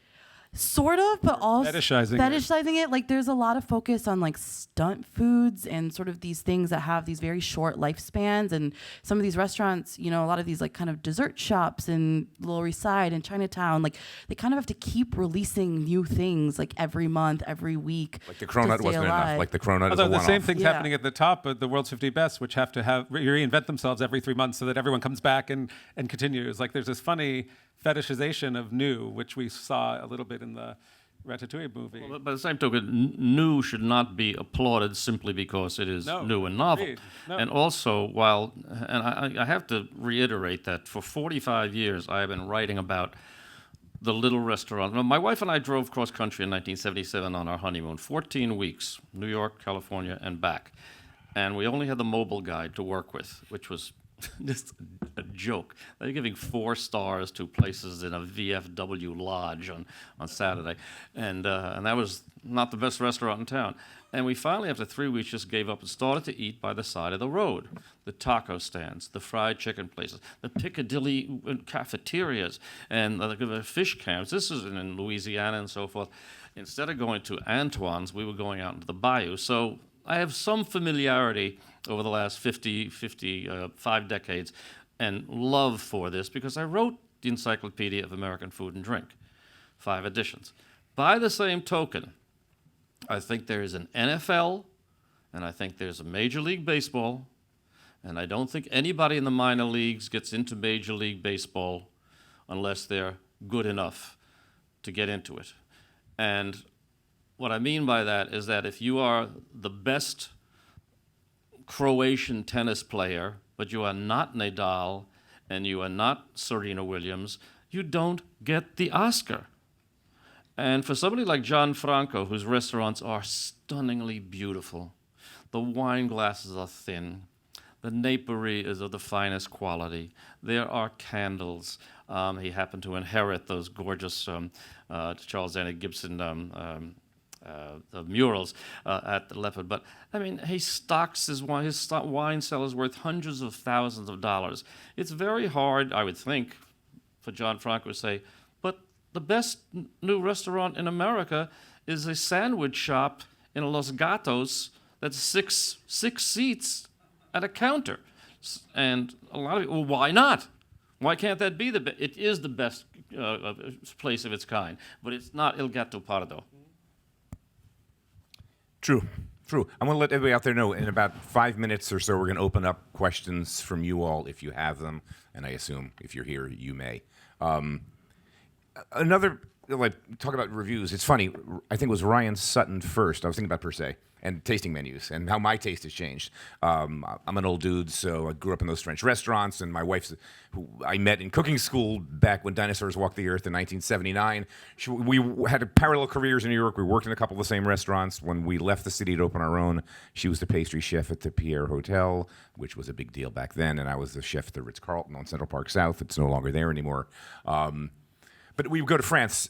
It was like France, and then grab that Michelin guide, and every year that's what a lot of us did. We did stagiaires in France. We worshipped that. Tasting menus were the thing. We ate at every 3-star, most of the 2 stars. Girardet when he was still around. And it's funny. The older I get, I just find I'm so tired of that kind of food now. Yeah, you know, in relation to what you were saying, I think the idea of what best has changed a lot. I think that a lot of people now aren't interested in sitting for a long tasting menu anymore. Are not. I think that a lot of people find it stodgy. I think that's why you see a lot of fine dining chefs doing more casual restaurants. And it's not just because it has potential to make more money. It's because that's a way that people are eating right now. I think when we think about the Oscars for the food world, quote unquote, the reason the definition is changing is because restaurants are changing and the kind of food that people are eating is changing and the way they're eating it isn't changing. And there's this, the word fine dining in general, I mean, it's kind of this dated word now as well. What is that? What does fine dining even mean? What is it? Whose rules are we playing by when we say the word best? And can we change that as critics, as people in the industry? You would remove the word best from the English language? We can still say the word best, but what does it mean? What do you think that the word best means that you're going to sit in a nice restaurant, it's going to have beautiful wine glasses? I don't disagree. I also think that maybe the taco stand, that can also be the best. I think that the tacos bring me just as much joy. And in that case, I think they can bring diners just as much joy. So in that sense, they can still compete with each other. And I remember the first time I had at Roberta's, I was invited out to do a Heritage Radio show, and one of the comps was you get a pizza. All right, whatever. So I'm out to Bushwick, I take the Morgan train. I never hung out in Bushwick before. Well, later on, I went to Roberta's a bunch of times, and the front of the house is a fucking joke. It just sucks, like on purpose. It's like that hipster, it's like the Heisman Trophy thing. It's like the hipster F you, like, especially I guess guys my age. You walk in there like, really? With like the day I had the pizza, it was a free pizza. Nobody came and asked if I wanted water or wine. I just ate the pizza by myself at that communal thing. I'm like, this is lovely. But the truth is, Roberta's it's amazing. The food is just freaking great. Like when I did Heritage Radio, I would eat there all the time, invite my guests, why don't we have an early dinner? And I've never had a bad plate of food. And that place opened up in what was, I guess, a warehouse with no gas, no liquor license, no heat, a bunch of guys that just had a dream, and they're killing it. Yeah, they completely changed the game. And I will say, for a lot of my friends, they don't want that much service. They don't. Right. They get annoyed. They don't want someone to come over and scrape the breadcrumbs off their table. And you know what? They're still paying a lot of money for food. It's not cheap food. No. And that's the trouble with that Pellegrino list to me. Is every time I see these best 50, it's 50 dudes that are charging $350 for tasting menus. They're going to take 6 hours, and they're all packed and you can't get in. So someone wants to spend $500 on a long there's still a lot of wealthy menu. people who are interested in this, and that's there's fine. more of them in the world than there used to be also. But also the tasting menu that you had in France and I had in France, which would be a little bit much, that was 5 or 6 courses. We're talking about 12 courses, 18 42. courses, 25 courses, and of the 27 restaurants that the Michelin Guide gives stars to in the San Francisco area, this came out the other day, of them, would have been in Eater. Of those 27, I think 18 of them had tasting courses, tasting menus. You know, but it's not the 5 or 6. I just want to add about, I had a radio show with Roberta's also for 3 years. I never brought a chef from anywhere in the world who didn't walk in and say, I want one of these. Like the restaurant, it was a fantasy of, oh my God, where are we?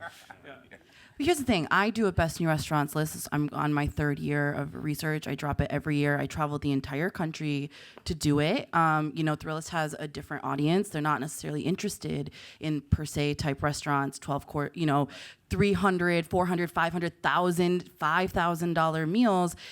These best lists, when they're that expensive, it's like best to who? It's such a limited amount. Food, like, it's not only people that make $1 million a year that are interested in food, that are interested in going out to restaurants, that are interested in having a good experience. So ignoring them as part of criticism is also a huge problem. And quite frankly, I had really nice service at Per Se when I went, but it was a 5-hour meal. I've had much better service, incredible service at restaurants like, I don't know, Felix in LA, which is, doing some really incredible Italian food in Venice, beach, not Italy. Incredible stuff. But, and we threw down, I splurged on that meal. It felt like a big splurge, walked out paying $300 and I had some of the best service of my life. But I've also had incredible service at a $50 tasting menu restaurant, BYOB in Philly, that was also just like called Cadence. Some of the best service I've ever had, like super thoughtful, paid $50 a person when we walked out. And so to define these best lists at only fine dining, super stock wine cellars. Not anybody has suggested that best list should be. I mean, but you're suggesting that like fine dining the has taco such a stand or the taint to sandwich shop, like if that sandwich shop, there's plenty of sandwich shops that are milling their own grain, making their own bread, like sourcing some of the best ingredients that I'm sorry, some restaurants that might have like big wine cellars and like whatever nice wine glasses. Like they're still sourcing from the goddamn Cisco truck and the Baldor truck, So I'm sorry. Like I'd rather that sandwich restaurant in that case is the best restaurant. Yeah, and I also want to say the big issue about when we're thinking about Michelin stars and James Beard, and we're thinking about the structure of what we consider as best, is this larger structural thing. There was at a time where Italian food was not considered fine dining, where Italian food was going to be considered on the cheap eat list and the underground gourmet in the unstarred review section, and now it's not. And the game has changed. Now the audience for Italian food has broadened so much, because if we think about the stars and the Michelin Guide and all these things as traditional structures and rewards for success, and we're thinking about who can traditionally get these rewards for success, unless we broaden what that means, then we're not going to have a broader audience generally for all different levels and price points. Now you can get really, really affordable Italian food, and you can get real fine dining. When we're talking about different cuisines in particular and letting them into this reward system, we're talking about how do we broaden the audience generally. We're not saying that this affordable, like Cambodian food or Chinese food, isn't good. We're just saying that we try and let someone who is trying to charge more and doing this different thing, try and reward those people by letting them into this reward structure, so that more and more people can reward it, and that the dining atmosphere in general is broadened. And you can see it very, very clearly with the example of Italian food, where the game was changed because they were allowed into the structure that already exists. Kind of like we're seeing with Korea now, with places like Jungseek and Attaboy and Atta Mix and those guys. They're just taking this cuisine that used to be 32nd Street and my wife's Korean, so I've got a bias. So I've been eating that stuff since forever. But now I'm looking at this young generation of Korean chefs, and they're just killing it using this idiomatic cuisine and raising the game. And that's for Italian chefs. Those of you that remember,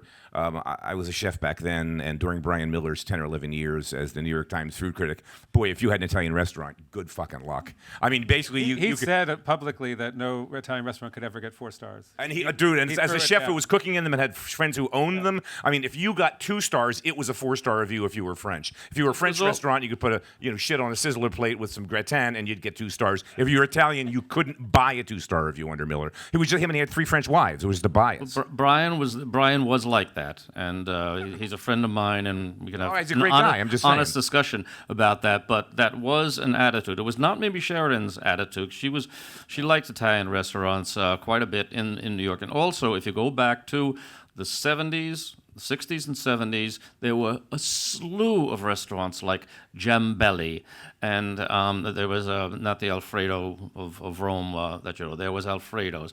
There were a slew of those restaurants, Gian Marino, and so forth, many of which Gianfranco knows, probably worked at, places that Tony May came out of, some wonderful chefs. They were all high-end madmen places, so it was not that they didn't deserve respect. They got a lot of respect, but not from the New York Times. It is true.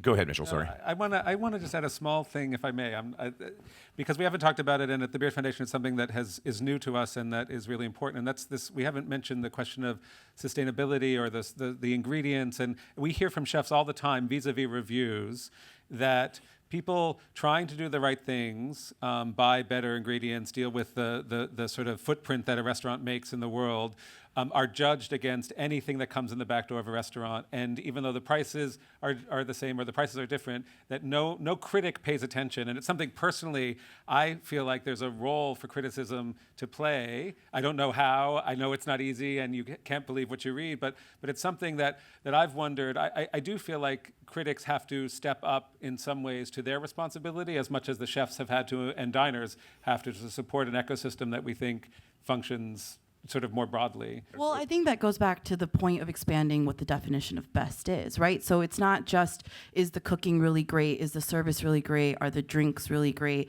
It's also, where are they sourcing their ingredients from? Like, are they doing a good job of that? How are they treating their staff? Like, that is also a really important thing. Like, I know Steve doesn't agree with politicizing some of this stuff, but I am actually a strong believer, like, money really influences things. And if critics are helping diners decide where to spend their money. And so these, supporting restaurants that are doing right across the board is really important. And then funding those restaurants, with diners visiting is also very important, and not keeping restaurants that aren't treating their staff well, aren't sourcing things well, and not putting importance into that is also important by not spending your dollars there. But what if you're spending $23, $24, $26 for a plate of pasta in a place like you described? Food's great, service is terrific, not much of a wine list, but they got well selected. But it is loud the way the pit of hell is loud on purpose, not because they can't. How do you know afford the pit of hell baffling. is loud, John? Can we ask? How do you know it's loud down there? I've been there. I've been there and back, hell and back many times. It is loud beyond imagining. It is not, 10 cents was not spent on the decor. They have no reservationists. All of those things. So you say, the food was great, the service was great, they sourced the ingredients. What about all those other things? Because I would like to, show of hands, how many people, I don't want to load this and say how many people hate loud restaurants. Let's say how many people don't mind loud restaurants. And I wish reviews would say this is a loud restaurant, just as I don't see how you can review a Danny Meyer restaurant and not say service is included in these prices, there will be no more tipping, and you're going to sit down and be scared because your eggs at breakfast are $21, and then when you leave, you're like, oh, that wasn't so bad. Like, if you aren't remarking on these things that are happening, just like how loud it is. I hate Ryan loud restaurants. Sutton has a decibel level reader. Michael Bauer has a decibel level reader, and I don't have one, but it's on my phone. I actually met a tech entrepreneur who is hearing impaired at That's an amazing story. Conference. He has got this review. Yes. He has this hundreds of thousands of restaurants really around the world. You can hold based it up on rating. like you hold up Shazam, and it tells you the decibel level. And I think Google should put that in every. Yeah. Yes. Well, a note about that. I think it is worth mentioning. I think a lot of restaurants are too loud, and at some point it gets too loud where it is really not enjoyable for the experience. But I think generally critics also need to. They're doing their own opinion, but when you go into a restaurant, you also have to look at who's dining there and imagine the audience for what the place is. And so, yeah, there might be, you eventually have to become aware of what are things that you can acknowledge other people are enjoying, but you personally are not necessarily enjoying. Although, kind of, from I'm writing with loudness- nuance. It's not a yes or no answer. Right. But from the secondhand smoke philosophy, loudness of restaurants for people who work in them is going to become an issue. I guarantee it. I guarantee you. It's not good. And I've asked some young people, which is almost everybody, sitting next to me on many occasions, excuse me, what do you think of the sound level? They said, oh, it's awful, but we're here for the drinks and it's new and it's cool. Will you come back? No. Though a lot of those people are not going to come back anyway, because once they've been to a place once, they're not going to come back ever again. But yeah, young people like to be able to have a conversation. And if you're on a date, I mean, what do you say? What's your sign? I'm a Virgo. I mean, you can't have a very successful romance in a restaurant like that. To your point about curating. Got all of that out of the way slightly. online now anyway, John. You really don't do that in the restaurant. Well, Thank you, Mitchell. Thank you. I mean, when critics do write that a place is too loud, Pete Wells wrote that one of David Chang's restaurants was way too loud. David Chang went and sound padded the restaurant. Like, it also, reviews do work as feedback for restaurateurs that they do take seriously.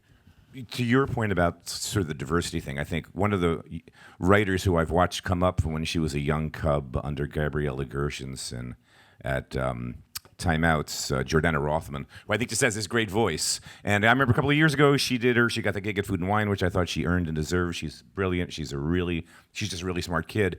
And she did that list of Food and Wine's best whatever restaurants. And I remember getting it and looking at it, and then some restaurant in like Podunk, Pennsylvania, outside of like Scranton, in some real shithole town.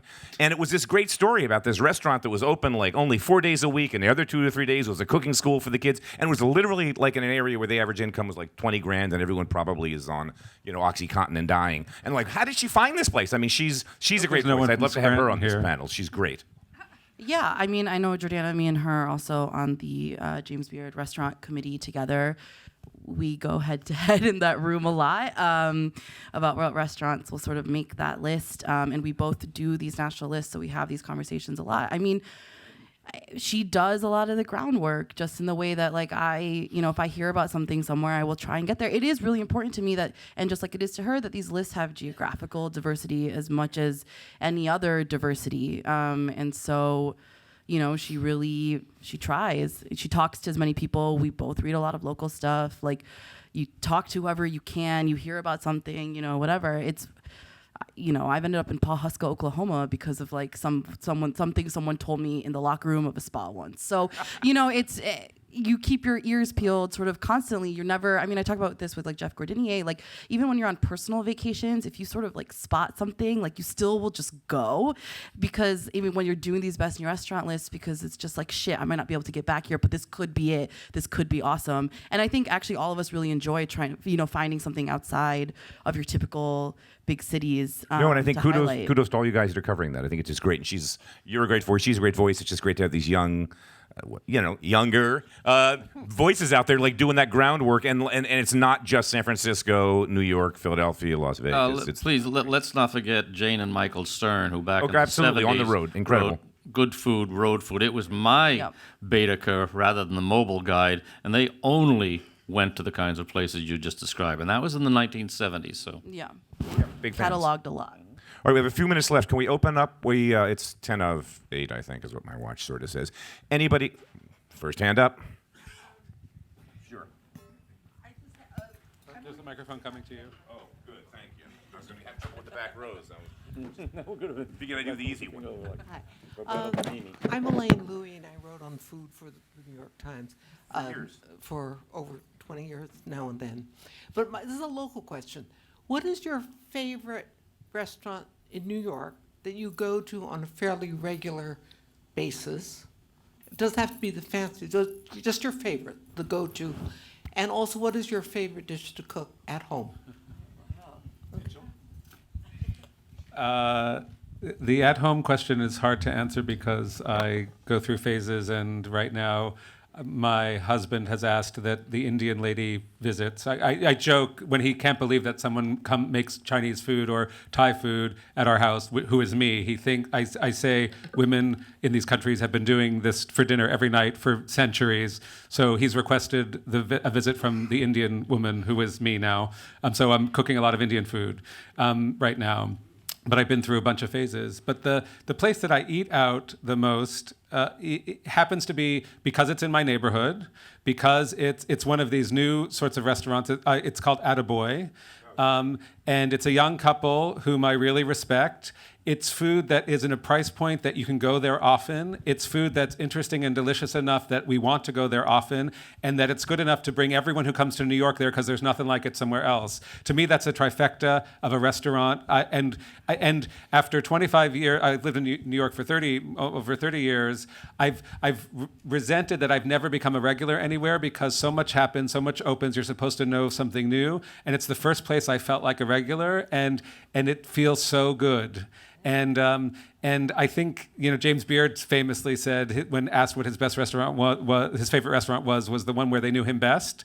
And I think there's something really to that, that Italians know as well as anyone in the world. Your favorite restaurant is the one where the family celebrated everything, or you go 3 nights a week, or that kind of thing. And so to me, I'm proud to say I'm a regular at a restaurant, and I happen to think it's great, and they're great. And they have a great wine list, too. She's great. She curates the wine list. It's super. There you go. And I don't even drink that much, so. I do. I have a 3-way tie. It changes every month or 2 months, but currently my on rotation when I'm not eating for work restaurants, Mala Project in the East Village, which does dry pot Sichuan food. It's perfect. It's great to bring anyone to, because you just put a bunch of stuff in a bowl and they cook it. So any dietary restriction, any picky eater, they can do their thing.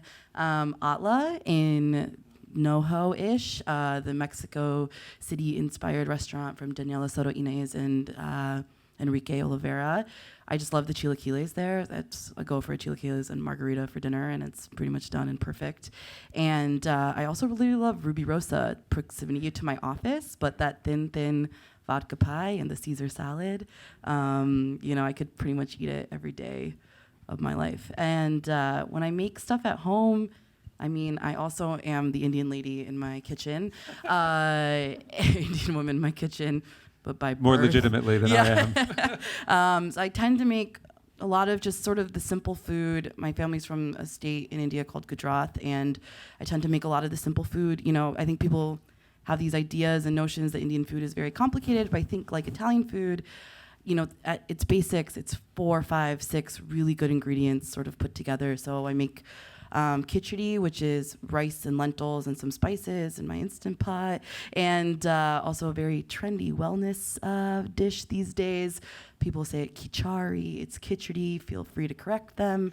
And, or like lately I've been on this kick of making this really simple cabbage dish. It's just shredded cabbage, turmeric, red chili pepper, salt, stir fried over rice and yogurt. Yeah. That's great.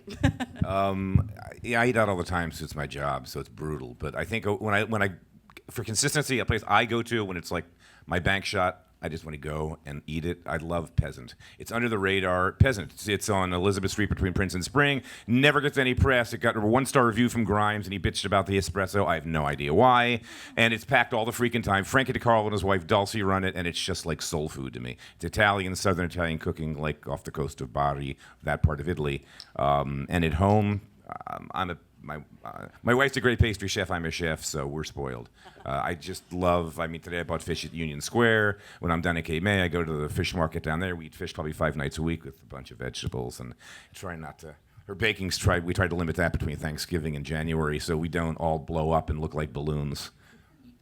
Well, my wife is an extraordinary cook. She did all 170 recipes for our Italian-American cookbook.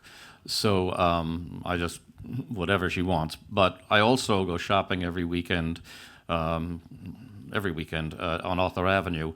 And if I pick up some borgatti, freshly cut pasta, and I go to Mike's Deli and get the core of the Parmigiano cheese, and I'm home by myself, that's what I'll make, which is, in fact, the original fettuccine Alfredo, which didn't have any cream in it.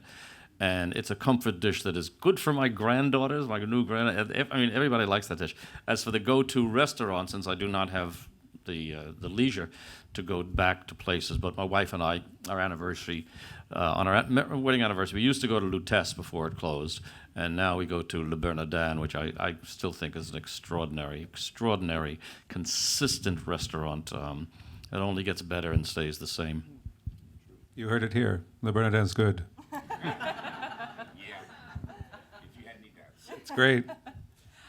So the place that I always say when I get this question is Spicy Village, which is a restaurant I really loved before I started doing food. So it's kind of a place when I first moved to New York, it just filled all the holes for me. So they do hand-pulled noodles in this big tray of spicy chicken, and the noodles are just so tacky and chewy, and they're just coated with these spices, and it's garlicky, and the chicken's tender, and it's just puts a place in my soul that's really quite beautiful. I've eaten a lot of big tray spicy chicken in my life now, and the best is still Spicy Village. It's not traditional, so I every time I go back to go somewhere else, I don't like it as much. But yeah, I really love Spicy Village.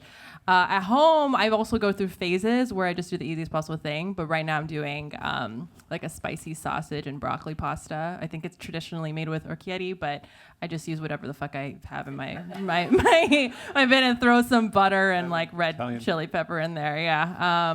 But yeah, that's what I'm doing right now. I want to make one comment, which I think we lose sight of sometimes, especially in New York City. In most cities, the restaurant critic is the person, if there still is one in that city, that eats out more than anyone else in that city. In New York, that is not the case. That makes the job so different here because people eat 4 meals a day in restaurants. And I think there's something, it makes the variety, but also the type of restaurant people feel comfortable in very different because you need a homey place, whatever it costs, in a way that I think we sometimes forget. It's a unique role for the critic vis-a-vis its city. Well, if you ask to me which is my favorite restaurant, I will say Il Gattopardo. Certissimo. Also, Mike, I think it was very, very interesting, absolutely very interesting. You know, I really want to thank Mr. John Mariani to involve me in the conversation, you know, but Il Gattopardo is something over the nice glasses and the big, bottles of wine, etc. I think that you understood the problematic of the food, you know, when you're talking about sustainability, about to search about the ingredients, the product, etc. But I want to say something. Good food costs money. When you talk about a sandwich, thank you. when you talk about sandwich, is $6 a sandwich. I say it's not good. It's not possible. It's good. You know, when my buckwheat flour costs $8 a pound, you know, all-purpose costs $1. When the good prosciutto costs $13, $14, $15, $20 a pound, you know, so good food costs money, and that's what we have to teach the people. If you want to eat good, safe, you have to pay. Thank you. Please.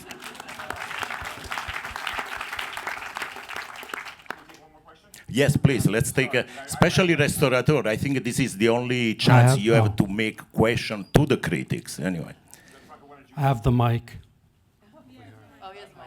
This is kind of in relation to his statement. I've been reading a lot of reviews lately that have said that the restaurants are very expensive, that they're unobtainable for the general public.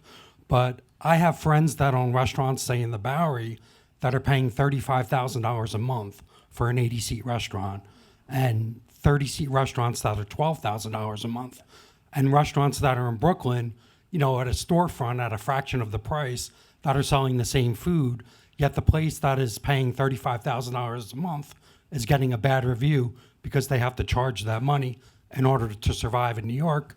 And so many restaurants go out of business within a year, 2 years, because of those high rents in Manhattan. Oh, it's true with Brooklyn too. I mean, Smith Street, I remember when Smith Street first blew up years ago with Patois, years ago, so late 90s, right? And now you walk down Smith Street, it's empty, because the rents, Battersby closed, Dover closed. I mean, those guys just took it on the chin because Brooklyn became, and I know a lot of projects that were supposed to happen in Brooklyn that decided, you know what, we're going to go back to Manhattan because honestly there's more foot traffic and it's later and we can do 3 seatings. But it's a great point. Rents are killer in this town. But that's like a government problem, a landlord problem. Like, screw these people who keep letting banks in, you know, and letting restaurants out. Like, that's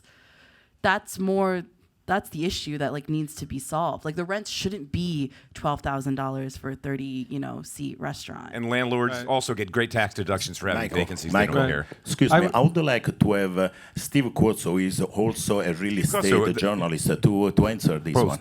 The rent thing is bullshit. There are more. The rent issue. Thank you.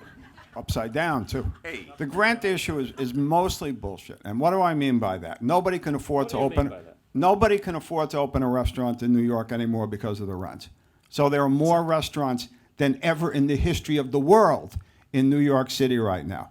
They close on Smith Street, true. They pop up somewhere else. This fellow just said that a lot of restaurants are priced beyond what the average general public can pay. All the restaurants I go to are full, almost all of the time. There is a fallacy that underlies this argument. Rents in New York are terrible and too high for just about everybody, but they've always been high. Landlords are more responsible for creating the best restaurants in New York than anybody else. All the great restaurants of our time, the La Bernardins, all came about. Jean George, God forbid, at the Trump Hotel, all came about through the vision of the owners of those properties, in many cases specifically subsidizing those restaurants to get them off the ground. If you don't believe me, just ask these people. Not only that, but whenever any restaurant, any kind of a restaurant, and Serena, you may or may not agree, but every time a bagel shop closes on Avenue C, oh, there goes another iconic place. Well, it's true. That's part of the terrible reality of New York City. The rolling with the punches, ceaseless shifting of locations and people. And most times when restaurants close, it isn't because the rent is too high. It's easy to blame the landlord. Most times it's because the old couple that runs it retired, or because there was a feud between the partners. Anybody closes, of course the rent was too high. But look beneath the surface. Look more closely at the specific situation. Sorry. No, I want to just for a sec, I do want to answer the rent. I mean, I want to take the rent out of the equation, though, and get back to Gianfranco's point, which is I do think we generally need to pay more, not for all of our food, but for food that is worth paying more for. And I'm going to give you a phrase that came from, I was recently moderating a panel of farmers in the Illinois and Iowa area, and the chicken grower for Rick Bayless's restaurants, who grows beautiful whatever chickens and pork, actually also had two things to say when someone asks him why is his chicken and pork so expensive. The first is, don't ask me that, ask me why this guy's is so cheap, for starters, because that's what you want to know, to your earlier point. And the second thing that I just checked yesterday on my drive home from Fire Island, his chickens are $3 a pound, his organic pasture-raised heirloom raised chickens. And if you do the math, a Snickers bar is $11 a pound. And we pay a ton for food that doesn't really necessarily deserve to cost what we pay, but we don't notice. So he was like, I grow these amazing chickens, they're $3 a pound. Do you think that's too much? And I did it. I stopped. I was at a gas station yesterday, and the Snickers came to $11 a pound when you added it up to 16 ounces for that thing. And we think that's not too much. You know how much money they're making on that Snickers bar? Like, something's out of whack in what we think food is worth, or value how we value it. And I do think we need to pay more for some food, and we need to pay a lot less for other food.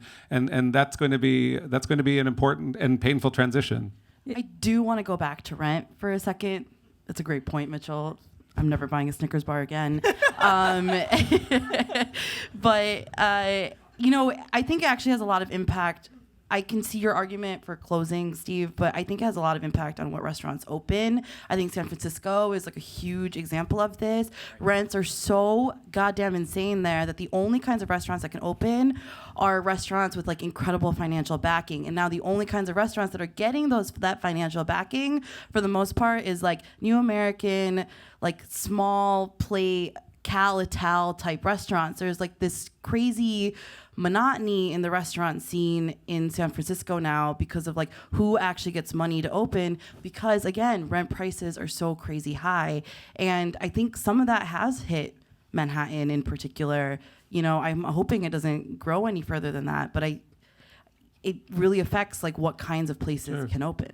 But I also think, I'm sorry. Well, I was going to say, on the question of value and criticizing something being too expensive, if you blow my mind, I will pay anything. So the fact is, if someone goes into your restaurant and they think it's too expensive, what they're really saying is that it wasn't that good. It wasn't good for what I paid for it. So I think there is an element of you have to push the consumer, and we have to educate consumers and restaurant goers that things are just going to cost more or if they're going to taste better.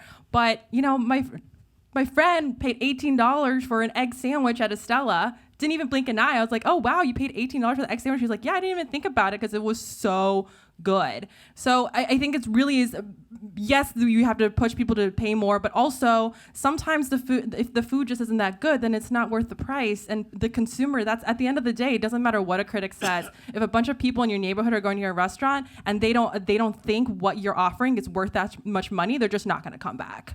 Well, I hate to break everybody's bubble, but those of you who are Haagen-Dazs fanatics, have you noticed that a pint of Haagen-Dazs is now 14 ounces, not 16? I mean, the other thing that has to happen, I think, I mean, to Steve's point, to some extent, is diners need to go to restaurants that aren't on street level on the corner of major avenues, like in Tokyo. You need to go upstairs 5 flights. You need to care enough to participate in the culture of restaurants, to give a little for rents. Whether or not it's good or bad for a city, I won't argue, but rents are high in New York City. Restaurants are low margin businesses. Ironically, the more expensive the restaurant, usually the lower the margin, which people have a hard time wrapping their head around in general. And so go to the 6th floor of some random office building. Everyone in Tokyo does for a fancy meal, or to the basement, or, you know, Jiro, the Jiro Dreams a sushi restaurant, Jiro, Azukabayaki Jiro, was next to a restroom by a cigarette machine in the basement, 1 flight down of the most nondescript office building in the world. Didn't stop him. And one of my favorite bakeries in the city is Arcade Bakery, which is in the it's in the hallway of a lobby of a building on Church Street that you can't find. There's just a little sign, a little plaque that says Arcade Bakery. If you work in the building, it must be torture because the fumes go up the elevator shafts, and all you can do all day long is go, damn. But that place, if you haven't been, check it out. If I may add, I know, but which is amazing. I know, but it's around. I mean, instead of asking for the corner from Dad, he said, you know what?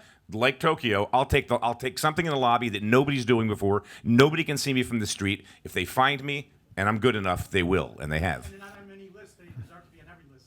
Arcade Bakery, now it's on That the would list. probably ruin them if they were on every list. There's no question that we've lost New York. We've lost some of the romance of the old days, of downtown, downstairs places in the village and all that kind of thing. Even so, I would like to go back to your point about the rents. I don't know San Francisco scene at all, but in New York, I would just make 2 points, one specific and one general. The specific one is that, look, a couple of years ago, when Danny Meyer announced that he was closing Union Square Cafe, he couldn't. The landlord, the lease was up. The landlord wanted a big rent increase. Well, he even wrote a famous op-ed piece in the New York Times explaining his plight and talking about the cost of increase, in which he totally fudged the numbers, by the way, because the rent that they had been paying at Union Square Cafe was like a 25-year-old lease, when it was a different world, for God's sakes. Nonetheless, he said nobody can afford to open a restaurant anymore. So what happened? The landlord of that building on 16th Street, soon enough, not long after Union Square Cafe closed, leased it to a Japanese chain, and they're very good. The udon noodle place called Tsuro Tantan, a style of noodles that almost didn't exist at high level in New York, and now it's there and it's thriving. Danny reopened somehow in this impossible climate, managed to reopen Union Square Cafe a few blocks away, bigger than the original, and for my money, it's better than the original. They have a better kitchen, all different kinds of reasons. The more David Chang, it wasn't an article he wrote, but he was interviewed many times about many things and complained about the cost of opening, or you can't do it anymore, I'm through, and all that kind of thing. This was like 6 months maybe before he opened Momofuku Nishi on 8th Avenue. It's a brand new restaurant. Bobby Flay, same thing. Told the Times or told the Post or told somebody, I don't know, Cranes, whatever, that you can't afford to open a new restaurant. He had to close a Bar Americana. And then 6 months later, he opens Gatto, one of his biggest restaurants ever, in a space on, I guess, Lafayette Street, not only taking the place of some other restaurant that failed, it was in a location that had never had a restaurant before. So that's my specific examples, sort of, yes, in defense of some landlords. Never mind that many of them are bastards and really ought to rot in hell. The more general one is that the dynamic of New York City, in terms of its demographics, its constant restless evolution, is that different kinds of businesses and functions will migrate from one part of town to another. So that happens in the case of places like Smith Street and parts of Bleecker Street, where used to be 1 million restaurants. They're not there anymore. Maybe they're clothing stores, or maybe they're just vacant. But they move on to other areas, as the art galleries of Soho did. Yeah, completely agree. Ago. I mean, I live on the Lower East Side now, and there's that little section of Canal Street, East Broadway division. But you've got Servos now. I mean, you've got this wonderful, the kid from Bread's Bakery just opened this little place where he's doing it. It's like nuts. Every time I turn around, someone's opening up something down there that's really well curated, spot on, in a neighborhood that was absolutely the Boondocks 5 years ago. Well, I was just going to... Should be on. Go ahead. Hello? How about now? I've been thinking about this a long time, and the way I define all of this really is the corporatization of the restaurant scene of Manhattan is really what goes on. So, yes, new restaurants open, but you mentioned a chain that opened up a restaurant that could afford to do it. You talk about Danny Meyer, but he's backed by a financial group. There's just an impersonalization that has gone on that has driven small, proprietary family-owned restaurants out of Manhattan that have been replaced by chains. So even Teresi, even Carbone, maybe 15 years ago they had a little shop that was really cool, right, on Elizabeth, but now they're the major food group. And it goes on and on and on. Keith McNally, all of them, great ideas, once entrepreneurial, once artistic, once personal. Their goal is to become corporate. And even the ones that, are thinking that they've got something really cool, they're thinking, how do I franchise this, or how do I box this up? How do I go on QVC? So it's the personal part that we love about Gatto Pardo, that's my favorite high-end Italian restaurant. It's that I know him there and I know Vito there, right? And it's hard to be tying it back to, I think, food criticism.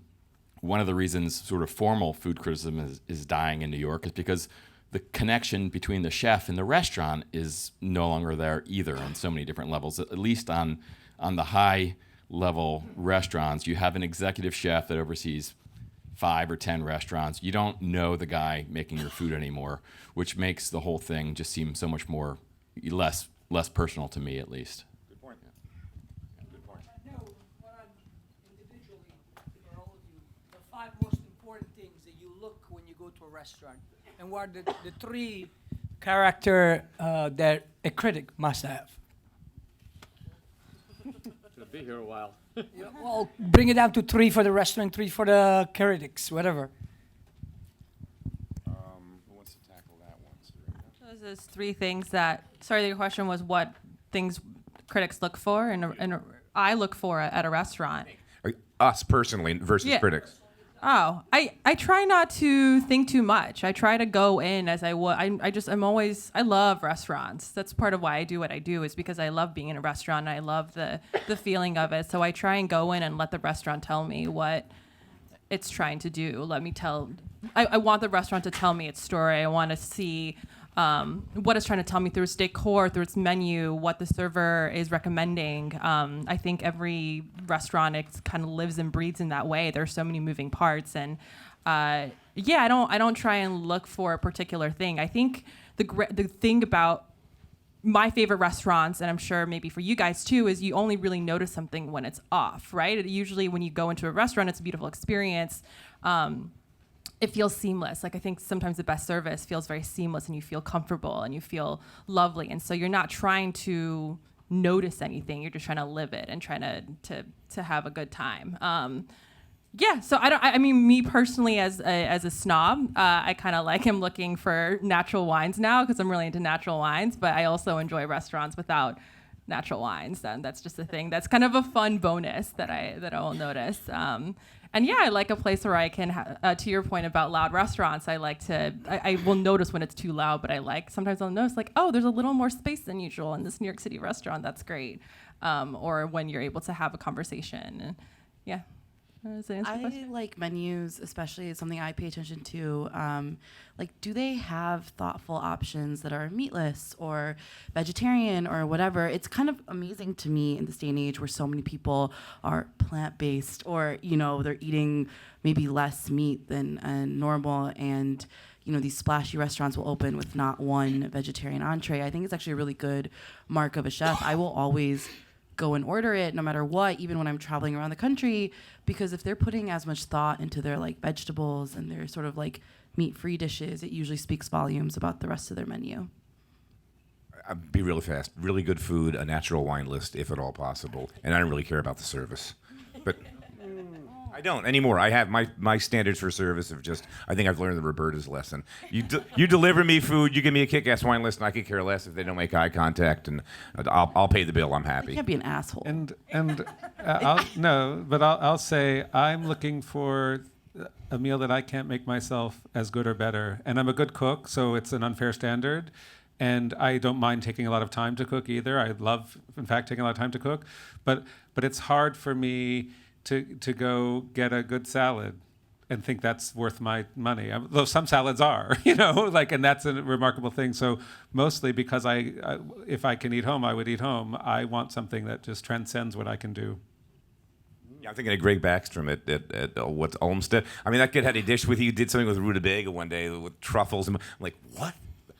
Rutabaga, this the simplest thing. And it was Dave Chang. When Dave Chang has something good, when he hits it, his team hits it. It's like, what is this? Yeah, it's what so is in good. this? It's blown away with the humblest stuff. All right, John, you jump on this one. I just got a simple: food first, ambiance second, and service third, and then everything else. If there's flowers on the table, that's a really nice touch. If the lighting is not like this, that's a really nice thing. If it's not too loud, that's a real bonus. And then you run into some of the most wonderful, dedicated, committed people who run restaurants. And I know how very hard it is because both my sons are in the industry. One is the food and beverage manager of the William Vale Hotel in Brooklyn, and the other one is the general manager of the Grand Tier at the Metropolitan Opera. And when you see them beaming, so good to see you, Mr. and Mrs. Smith, Boy, how much is behind that? Don't you have a daughter-in-law that's in pastry? Yeah, my daughter-in-law, I'm happy to say, is the pastry chef over at Gabriel Kreuter, which got its second Michelin. Just saying, star just this, saying. yeah. We have to go with probably one more question. Gennaro. Had a question regarding personal and professional relationships. Like, say, everyone here has been to restaurant openings or after parties for, say, James Beard Foundation press book awards and that sort of thing. How do you separate that, and how do you separate being invited to things for free, and again, your relationships to chefs, restaurateurs, people in the industry, you know, heavy-duty PR agencies that are sending you invites that maybe a smaller place cannot? I'll answer that real fast. So when I was doing radio, when I needed them, I used them. So 6 days a week radio, I had to fill that content with something good. So the Bullfrogs and Bombs, the Balsas, the Beccas, I needed them. And they were great, and I worked with them. Once I was out of that gig, I just walked away from it. So I don't go to any of that stuff. I've never been nominated. I don't know how you get a James Beard. I guess you have to nominate yourself or get a publicist. We'll talk about it afterwards. Yes, thank you very much. There must be like an envelope that I've never seen after 20 years on television and radio. But anyway, so I don't vote, by I the actually way. avoid all that stuff. The friends and family, the invites, the after party. I'm like kind of an industry insider that really likes to keep my distance, because if it gets too cozy, what am I? There's a conflict of interest then. That's what I see. Yeah, I think there's actually a lot of conflicts of interest that aren't disclosed and should be. I know people that have personal relationships with people, or they're dating the PR person of that restaurant, and all of a sudden that restaurant ends up on a list. And, you know, I think people should be way more upfront about it. I try and I'm lucky to work at a publication that has some funding. So when I do like a restaurant list around the country, that's all paid for by Thrillist. PR people do not know that I'm coming in. I have friends make reservations. For the most part, people don't. I don't also have as much of a presence as, say, you know, someone, you know, else here might, but or like a Pete Wells or someone might. And so I don't get recognized as much or whatever. But yeah, I just try and keep, you know, it is tough though, you know, with budgets dwindling and things like that. We do go to openings for restaurants. Sometimes it's the only way I'm going to get in and like be able to like write about it or like, you know, see what's happening and what's going on. I feel less gross about that than some other things. I think you just draw your own personal lines and try to feel as good about it as you can. I think for a restaurant critic, unless you're national, because they're not going to know you in Tuscaloosa, but if you're a restaurant critic... I'm really popular in Tuscaloosa. If you have a big following. In New York, let's see, where they have all your pictures on the refrigerator, by the way. But, I mean, that kind of anonymity is like being the president or the owner of the New England Patriots and think you're going to get away with going to a massage parlor in Boca Raton. I mean, of course they know who you are. It's a preposterous conceit, which is, as Steve said, many have done away with, and some tried disguises. I remember Ruth Reichel was at Blue Hill, and I knew the owner. Came over and said, "Steve's sitting over there wearing a blonde wig and big, huge eyeglasses," and I said, "Yeah, you know, they know." All the time. And they've always known. I agree with you 100%. It's been a charade for years. Since I was the chef in the 80s, we all had everybody's, all the phone numbers, the credit cards, the pictures, the whatever they tried to do. Radical you got to catch transparency. them. I mean, so that. Pete Wells If you has been don't here know and you're in a twice. He was four-star here for restaurant, lunch, and then he's gonna, if you don't know what the critics look like and you run a good restaurant, you're not doing your job, right? That's part of your job. Yeah, well, if the same person comes in your restaurant 3 times in a week, then come on, you should probably figure out who that is. For me, I'm in a position where I'm not a critic, so I don't actually write the starred reviews. And it's actually beneficial for me to know more restaurateurs because I do news. So I'm trying to get scoops. I'm trying to get gossip. I'm trying to get stories. So I should be better about this, but I try to meet as many people as I can. And it's part of my job to be the face of Eater New York. So it's kind of where I'm at. Eater has a very laid out ethics policy. Anybody can see it. It's on our site at the bottom. If anyone asks for it, I can send it to them. So we are not allowed to take free meals. We can go to, say, a press preview or friends or family, but if I go to a restaurant, I'm paying for it. And I don't have a huge budget, so I do what I can. So I do try to go to previews just to at least like check out the space. But yeah, our critics, Vox pays for their meals and their supposed to be anonymous. It works sometimes better than others. Robert goes to a lot of restaurants where they usually don't know who he is. Ryan goes to restaurants where they probably do have people who know who he is. They know who he is. Yeah, they probably do know who he is. So that's kind of where we are. People will just send stuff to the office, and sometimes if I know the chef, sometimes they'll send over a dish maybe that I didn't order, and that is kind of like under kind of the gray line of it. And it usually is, initially I felt extremely uncomfortable from it because I come from a hard news background. I used to work at the AP where like even someone, you couldn't even take a pen from somebody, no matter who it was. But in some ways, I can't go to the same restaurants that many times. I don't have the luxury of being, like I said, my budget's not that big, so I can't go to the same restaurant 3 times. And so when a chef sends me out a dish, I see it not as a gift, but as, okay, they're trying to tell me a story. This is a thing that I didn't order and they think I need to know. So I don't try and eat all of it if I don't like it or anything like that. I sample it and try and see it as like, this is part of the story that they're trying to tell here. And maybe this is a thing I need to know, and I might not come back here. I don't think people realize just how much, like, people that aren't critics and don't have dining budgets, like outside of this project I do, the amount of my own personal money that I spend on restaurants. It's ridiculous. I spend insane. No, so it's ridiculous. Much money. So much money. I'm married, so I have to go to this with my wife, and she's like, "Are you effing kidding?" When you do the tax returns at the end of the year, it's like a humongous number. It's like big, because I pay my way and I like wine, and so you hang around with a couple of friends. It's hard not to drop a few $100s per person on dinners in New York City if you're going out a lot. When my son was a cook, my older son was a cook at Maurea. He was the risotto cook. And when critics came in, he says, we were never told back in the kitchen. The most would be that the chef came and says, table 14, don't screw it up. He says, we never knew that. He says, one time, sent out risotto with wild mushrooms, and waiter brings the plate back, and the little that remained of the gravy was the word, wow.